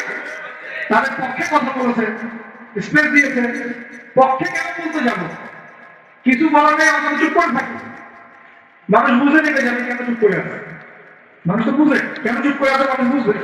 যাই হোক ভাই, ইসলামের রাষ্ট্র ব্যবস্থা থাকলে এরকম অনেক সুফল আছে। সালাত কায়েম করা যাবে, যাকাত কায়েম করা যাবে, হজ সহজ করা যাবে, সিন্ডিকেট কমায় ফেলা যাবে। এটা রাষ্ট্র থেকে হজ করা যায়। কিন্তু খলিফা মামুনুর রশিদের নাম শুনেছেন কিনা, এবং হারুনুর রশিদ তার নাম শুনেছেন কিনা? এরকম অনেক আব্বাসের খলিফা ছিলেন যারা প্রতি বছর রাষ্ট্র ব্যবস্থার মধ্য দিয়ে এরকম হাজার হাজার মানুষের ফ্রিতে হজ করাতেন, এরকম হজের খরচ নিজে বহন করতেন, রাষ্ট্র দিয়ে বহন করাতেন। তারপরে তারপরে এই যে বললাম, মসজিদ মাদ্রাসায় উন্নয়ন করা সম্ভব, শিক্ষাক্ষেত্রে ইসলাম নিয়ে আসা সম্ভব, ব্যাংকিং সেক্টরে ইসলাম নিয়ে আসা সম্ভব, সমাজ ব্যবস্থায় ইসলাম বিরোধী সমস্ত মতবাদকে সরিয়ে ফেলা সম্ভব, ইসলাম বিদ্বেষী অপতৎপরতাগুলোকে কমিয়ে ফেলা সম্ভব, এবং সবচেয়ে বড় কথা রাজনৈতিক আন্দোলনে গিয়ে আল্লাহ পাকের জমিনে আল্লাহর সংবিধান বাস্তবায়ন করা সম্ভব। এটা সবচেয়ে বড় কথা। শুধু তাই নয়, যদি এরকম ইসলামী রাষ্ট্র কায়েম হয়, তখন ওই রাষ্ট্রের দিকে যদি কেউ চোখ দেয়, তখন ওই চোখ উপরে ফেলার জন্য জিহাদও করার সুযোগ থাকে। জিহাদ তো করেছেন নবী সাল্লাল্লাহু আলাইহি ওয়াসাল্লাম মদিনা রাষ্ট্র কায়েম করার পরে, তাই না? মদিনা রাষ্ট্র কায়েম করার পরে কিন্তু সশস্ত্র যুদ্ধ হয়েছে, এটা মনে রাখবেন। মদিনা রাষ্ট্রটা কায়েম হয়ে যাওয়ার পরে কিন্তু একটা সশস্ত্র যুদ্ধ হয়েছে, গাজওয়া হয়েছে, সারিয়া হয়েছে, বদর, উহুদ, খন্দক এগুলো হয়েছে। মক্কাতে কিন্তু এই যুদ্ধটা হয় নাই। মক্কায় হয়েছিল, মক্কায় কিন্তু যুদ্ধটা হয় নাই। মদিনায় হিজরত করে যাওয়ার পরে সেখানে তিনি রাষ্ট্র গঠন করেছেন, সামরিক বাহিনী শক্তিশালী করেছেন, অস্ত্রশস্ত্র নির্মাণ করেছেন, রাষ্ট্রের নিরাপত্তার স্বার্থে সারিয়া অভিযান হয়েছে। এরপরে কাফেরদের উপর আক্রমণগুলো হয়েছে। আর যদি কোনো কাফের আক্রমণ করতে আসতো, আমরা একদম উচিত শিক্ষা দিয়ে পাঠাতাম। এমন হতো না যে বর্ডারে একজন মানুষকে গুলি করে মারলো আর আমরা লাশ নিয়ে ভদ্রভাবে চলে আসলাম। এমন কাপুরুষ কখনো ইসলামিক রাষ্ট্র ছিল না। বরং একটা লাশ ফেললে আমরা 10টা ফেলে দিতাম। এরকম ছিল আমাদের রাস্তা, আমাদের অবস্থা। আল্লাহ পাক আমাদেরকে বোঝার তৌফিক দান করুন। ইসলামী রাষ্ট্র ব্যবস্থা থাকলে যখন রাষ্ট্রীয় আমির রাষ্ট্রীয় সেনাবাহিনী দিয়ে আওয়ামদেরকে দিয়ে প্রয়োজনে সশস্ত্র যুদ্ধের অবস্থায়ও ভূমিকা রাখতে পারবে ইনশাআল্লাহ। তো এইগুলা ইসলামী রাষ্ট্রের বহু ফজিলত, যেটা এক বৈঠকে আলোচনা করে শেষ করা যায় না। ইনশাআল্লাহ আরেক সামনের মাসে যদি আসি আবার কথা হবে ইনশাআল্লাহ। একদিন দুই দিন আলোচনা করে এগুলো বোঝানো যায় না। মাসিকভাবে চালু রাখতে হবে, মসজিদ ভিত্তিক এবং পরিবেশ বজায় রাখতে হবে। এই যে এখন সুন্দর মতো বসে আছেন, কত সুন্দর মতো আলোচনাটা করা গেল। এই আলোচনাটা আমি কোনো মাহফিলে করতে পারতাম না। এই আলোচনাটা আমি কোনো মাহফিলে এখন পর্যন্ত এইভাবে করতে পারিও নাই। এই এখন যেটা পারলাম, এই জন্য বলি মসজিদ ভিত্তিক এইরকম তারিখে বৈঠকগুলো হালাকাগুলো বানানো দিন গান হয়ে যাবে চলো। আর এখন একটা পয়েন্ট হচ্ছে, যদি না থাকে ইসলামী রাষ্ট্র তাহলে ক্ষতিগুলো কি হবে? প্রথম ক্ষতি হচ্ছে নামাজ কায়েম হবে না, ব্যক্তি জীবনে কায়েম হবে না, রাষ্ট্রীয় ভাবে কায়েম হবে না। যাকাত বাধ্যতামূলক তোলার কোনো সুযোগ নেই, বরং যাকাতের কথা বাধ্যতামূলক বললেও আপনাকে ধরে নিয়ে যাচ্ছে অনেক সময়, তাই না? যাকাত বাধ্যতামূলক এটা জানে কয়জন? অনেকে জানে না। অনেকে মনে করে যাকাত না দিলেও মনে হয় আমি মুসলিম আছি। মান ফারাকা বাইনা সালাতি ওয়া যাকাত ফাকাদ কাফারা, যে একটা স্পষ্ট উক্তি আছে, হাদিস থেকে পাওয়া যায়, উসুল থেকে পাওয়া যায়। কেউ যদি সালাত এবং যাকাতের মধ্যে পার্থক্য করে, এটা কুফরি। এটা কি কুফরি? তো যাকাত দিচ্ছে না, দীর্ঘদিন বছরের পর বছর যাকাত দিচ্ছে না, কোনো ফিকিরই নাই। তো ইসলামী রাষ্ট্র নাই, এটা আদায় করা যাচ্ছে না। কিন্তু ওমর রাদিয়াল্লাহু আনহুর সময় যাকাত কালেকশন করার জন্য আলাদা একটা ইউনিট থাকতো, স্বতন্ত্র একটা ইউনিট থাকতো না, ডিপার্টমেন্ট থাকতো। তারা যাকাত কালেকশন করে নিয়ে আসতেন এবং রাষ্ট্রীয় কোষাগারে জমা দিতেন। রাষ্ট্রীয় কোষাগার সমৃদ্ধ হতো, এখান থেকে যাকাতের আটটা খাতে বন্টন করা হতো, ডিস্ট্রিবিউট করা হতো। একটা গরিব মানুষ খুঁজে পাওয়া যেত না। এরকম তাত্ত্বিক কথাবার্তা নয়, দুনিয়া দেখেছে এটা প্র্যাকটিক্যাল, এটা বিশ্ববাসী দেখেছে প্র্যাকটিক্যাল। এমনকি অমুসলিম যদি কেউ ক্ষতিগ্রস্ত হতো, তাকেও যাকাতের অর্থ থেকে সহায়তা করা হয়েছে দিনের দিকে তার কলবকে ফেরানোর জন্য, এটা করা হয়েছে। তো অনেকে কিন্তু প্রশ্ন করে যে ইসলাম রাষ্ট্র ব্যবস্থা আসলে কি তাহলে অমুসলিমদের অধিকার নিশ্চিত হবে না? বরং সবচেয়ে বেশি হবে। এই তথাকথিত গণতান্ত্রিক রাষ্ট্রে, তথাকথিত সেকুলার রাষ্ট্রে এই অমুসলিমদের উপর যা জুলুম হয়েছে বা হয়, এগুলোর তো অস্তিত্ব থাকবেই না, বরং অমুসলিমরা আমাদের কাছে তখন জিম্মেদারির মতো থাকবে। কেউ তাদের যদি জানমালের ক্ষতি করতে চায় তখন আমরা তাদের পক্ষ নিয়ে লোক বলছিলাম। এইটা কিছু কিছু অমুসলিম এই একটা মিথ্যা প্রোপাগান্ডা ছড়িয়েছে, তাদের মধ্যে ইসকন কিন্তু আছে একটা। এরা মিথ্যা প্রোপাগান্ডা ছড়ায় হবে, তারা মনে করে মানুষকে বুঝায় যে এটা ইসলামী রাষ্ট্র কায়েম হলে আমরা সংখ্যালঘুরা নির্যাতিত হবো, আমাদেরকে মারতে আসবে, আমাদের মন্দির ভেঙে দিবে, আমাদের মূর্তি ভেঙে দিবে, পশ্চিম যাতে আনতে হবে না। এটা একটা ভুল মেসেজ তারা জনগণকে দেয় বা বিশ্ববাসীকে দেওয়ার চেষ্টা করে। এরা প্রতারণা করছে আমাদের সাথে। বরং তাদের হাতে যদি ক্ষমতা যায় তারা বাবরি মসজিদ ভেঙে যাবে, এবং তাদের হাতে যদি ক্ষমতা যায় তারাই সেই প্রাচীন ঐতিহ্যবাহী বাবরি মসজিদ ভেঙে ফেলবে। বিগত 5 বছরে তারা এখন প্রায় 20-30টা মসজিদ ভেঙে ফেলেছে, ঐতিহ্যবাহী, যেগুলো একদম 500 বছর, 600 বছর, 800 বছর পরে। আমরা কি বাংলাদেশে কোনো মন্দির ভাঙছি? যেখানে যেখানে মসজিদ ভাঙা হচ্ছে ওইখানে গিয়ে সাম্প্রদায়িক সম্প্রীতির গুলি আহত না। আমাদের দেশে এরকম কোনো ঘটনা ঘটে নাই, পরিস্থিতি নাই যেখানে এসে বলতে হবে সংখ্যালঘু নির্যাতিত হচ্ছে। এগুলো ধোঁকাবাজি করে। কিছু কিছু এরকম দুষ্ট অমুসলিম আছে যারা চায় না ইসলামী রাষ্ট্র ব্যবস্থা বা খেলাফত ব্যবস্থা আসুক, কিন্তু অথচ ইসলামী রাষ্ট্র ব্যবস্থা থাকলে অমুসলিমদের অধিকার সবচেয়ে আগে আমরা নিশ্চিত করবো। তারা আমাদের এখানে জিম্মেদারির মধ্যে থাকবে। জিম্মেদারি কথাটা বললাম এই কারণে, জিম্মি শব্দ তারা বুঝে না। কিন্তু আমরা বলতাম যে অমুসলিমরা আমাদের কাছে জিম্মি হিসেবে থাকবে, তারা মনে করতো যে জিম্মি মানে বন্দী। জিম্মি মানে কি? বন্দী। এটা আরবি অবস্থা। অথচ জিম্মি মানে হচ্ছে আমার জিম্মাদারির মধ্যে সে আছে, সে আমার দায়িত্বে আছে, আমার হেফাজতে আছে, আমার গার্ডিয়ানশিপে আছে। তার গায়ে যদি আঘাত করে আমি সে হাত ভেঙে ফেলবো। এটা হলো জিম্মাদারি, জিম্মেদারি। তারা এভাবে ভুল মেসেজ দেয়। আল্লাহ পাক আমাদেরকে সত্য চেনার বোঝার তৌফিক দান করুন। তো না থাকলে অসুবিধা কোনো হচ্ছে যে আমরা সালাত প্রতিষ্ঠা করতে পারছি, যাকাত কায়েম করতে পারছি না, আমরা দেখা যাচ্ছে আমরা যদি মারুফের কাজ করতে পারছি, শিক্ষা ক্ষেত্রে হয়তো কিছু মেহনত করতে পারছি, কিন্তু নাহিয়ার মুনকারের কাজ করতে গেলে আমাদেরকে বাধা পেতে হচ্ছে। আমাদের মধ্যে তারা আবার অনেক বাকি নাকিরা ছড়াই দিচ্ছে, আমাদের মধ্যে বিভক্তি বাড়াই দিচ্ছে, আমাদের মধ্যে ঐক্য নষ্ট করছে, আমাদেরকে নিয়ে রাজনীতি করছে। এগুলো করছে না? কোনো কোনো ক্ষেত্রে আমাদের ওলামায়ে কেরাম থেকে গুমের শিকার হতে হচ্ছে, জুলুমের শিকার হতে হচ্ছে, জেল হচ্ছে, ফাঁসি হচ্ছে, মামলা মোকদ্দমা হচ্ছে। এরকম বহু ঘটনা হচ্ছে শুধুমাত্র ইসলামী রাষ্ট্র ব্যবস্থা না থাকার কারণে। আরো বড় কথা হচ্ছে সুদ দূর করা যাচ্ছে না, ঘুষ দূর করা যাচ্ছে না, দুর্নীতি দূর করা যাচ্ছে না, করাপশন বন্ধ করা যাচ্ছে না। তারপরে এই যে জি আর তো অনেক প্রবলেম হচ্ছে, জেনা বন্ধ করা যাচ্ছে না, হুদুদ গুলো কায়েম করা যাচ্ছে না, ব্যভিচার বন্ধ করা যাচ্ছে না, পর্নোগ্রাফি বন্ধ করা যাচ্ছে না। সমাজে যত মানে যাহার শেকড় আছে এগুলোকে শেকড় থেকে উপরে ফেলা যাচ্ছে না, শুধু ডালটা কাটা যাচ্ছে। এই ডালটা কাটা যাচ্ছে, হয়তো এটা কাটা যাচ্ছে, কিন্তু শেকড় থেকে যাচ্ছে। তা আমরা কি শেকড়টা উপরে ফেলা বুদ্ধিমানের কাজ নাকি ডাল ফেলা ছাড়ানো বুদ্ধিমানের কাজ? শেকড় উপরে ফেলতে হলে আমাদেরকে ওই রাষ্ট্র ব্যবস্থা থেকে খেতে হবে, তাহলে ইনশাআল্লাহ আমরা গোড়ার থেকে সংস্কার করতে পারবো ইনশাআল্লাহ। আর শেষ পয়েন্টটা হচ্ছে আমরা এটা করবো কিভাবে। সিরাজের আদলে আমি একবার বলেছি, করার জন্য আমাদের আসলে ব্যক্তিগত পর্যায় থেকে শুরু করে সবার কিছু কাজ আছে। সেই কাজগুলো কি?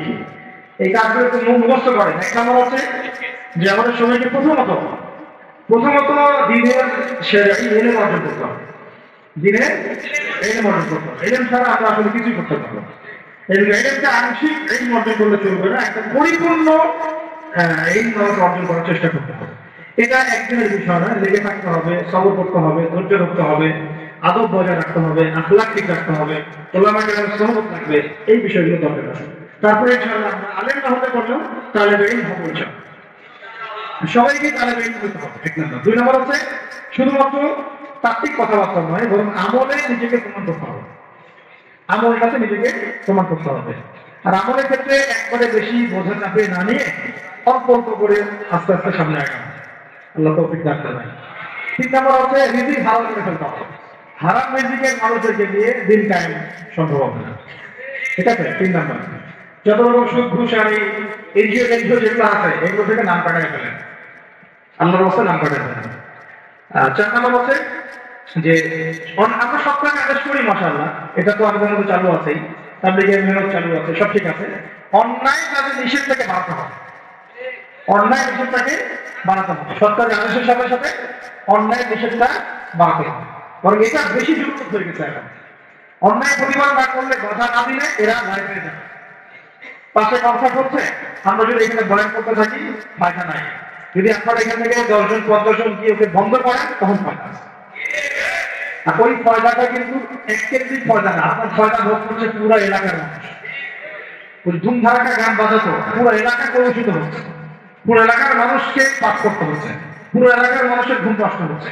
আর আমি যদি ওদেরকে এখানে মিষ্টি মিষ্টি দাওয়াত দেই, দেখা যাবে সে ওটাকে গায়ে লাগাবে না। যদি আমরা ঐক্যবদ্ধভাবে প্রতিবাদ করি, বন্ধ হয়ে যাবে। তাই আমরা ওই মানুষের সাথে নাজির মুনকার থাকতে হবে, প্রত্যেকটা মসজিদ ভিত্তিক, এলাকা ভিত্তিক, এবং ওনারা তার নেতৃত্ব দিবে। মশওয়ারা করে আগানো, মশওয়ারা ছাড়া না যাওয়া। তবে এখানে সাহসিকতার পরিচয় দিতে হবে, কারণ যারা পাপ করে, জুলুম করে, ওদের মন এমনি দুর্বল থাকে। একটু ধাক্কা দিলে দেখবেন কাঁপাকাঁপি শুরু করছে, এরকম হয়। আল্লাহ পাক আমাদের বোঝার তৌফিক দান করুন। একটা বিষয় বলতে চাই যে পারিবারিক মূল্যবোধ গুলোকে ঠিক করে ফেলা এবং সন্তানদেরকে মুজাহিদ হিসেবে মানুষ করতে শুরু করা। যদি পরিবার দেখা যায় যে অনেক বোঝানোর পরেও বা অনেক চেষ্টা করার পরেও আপনার আইডিওলজির সাথে ম্যাচ করছে না বা কোনোভাবেই পেরে ওঠা যাচ্ছে না, সেক্ষেত্রে আমি বলি প্রয়োজনে আসহাবুল কাহাফ হয়ে যাবে।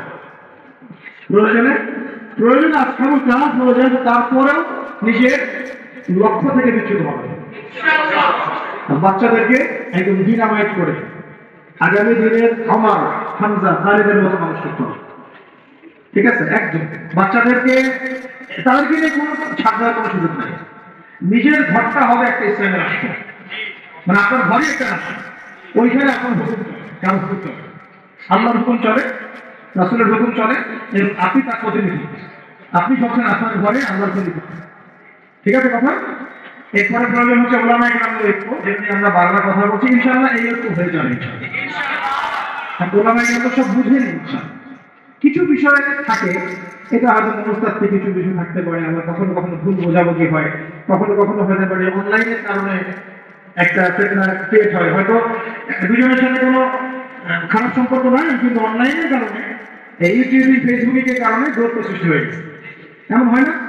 এই জন্য এদেরকে নিয়ন্ত্রণ করতে হবে। এটা বলতে ভুলে গেছি না, মিডিয়া নিয়ন্ত্রণ করতে হবে। মিডিয়া নিয়ন্ত্রণ না করলে আপনি দিন কাজ করতে পারবেন না। মিডিয়াগুলোকে কন্ট্রোল করতে হবে এবং আমাদের স্বতন্ত্র মিডিয়া তৈরি করতে হবে।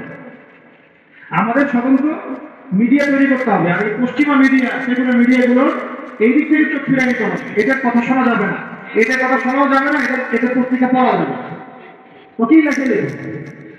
বরং ওটাকে কিভাবে ব্যান করা লাগে, বয়কট করা লাগে, আর এর বিকল্প কিভাবে পত্রিকা তৈরি করতে হয়, মিডিয়া তৈরি করতে হয়, এই ফিকির আমাদের করতে হবে। মিডিয়া একটা যুদ্ধ, মিডিয়া একটা যুদ্ধ। এই বাংলাদেশে এই হাজার হাজার ওলামায়ে কেরামের এই মাজলুমিয়াতের পিছনে দায়ী হচ্ছে প্রথম আলো রেজিস্টার। কিন্তু আমরা ওদেরকে বন্ধ করতে পারবো না। এই যে বললাম যে ওই পর্যায় পর্যন্ত না গেলে আপনি এটা করতেও পারবেন না। পারবেন? এটা একটা যদি আমি ওখানে গিয়ে মিছিল করি, ওকে বন্ধ হবে? ভাঙচুর করলে দেখবেন ওর প্রতি আবার সিম্পেথি তৈরি হবে। আমারে বিচারকে মাইক দিল, ওর অধিকার নিশ্চিত করার জন্য দেখা যাবে 10 জন বিজেপি মোতায়েন করে দিচ্ছে।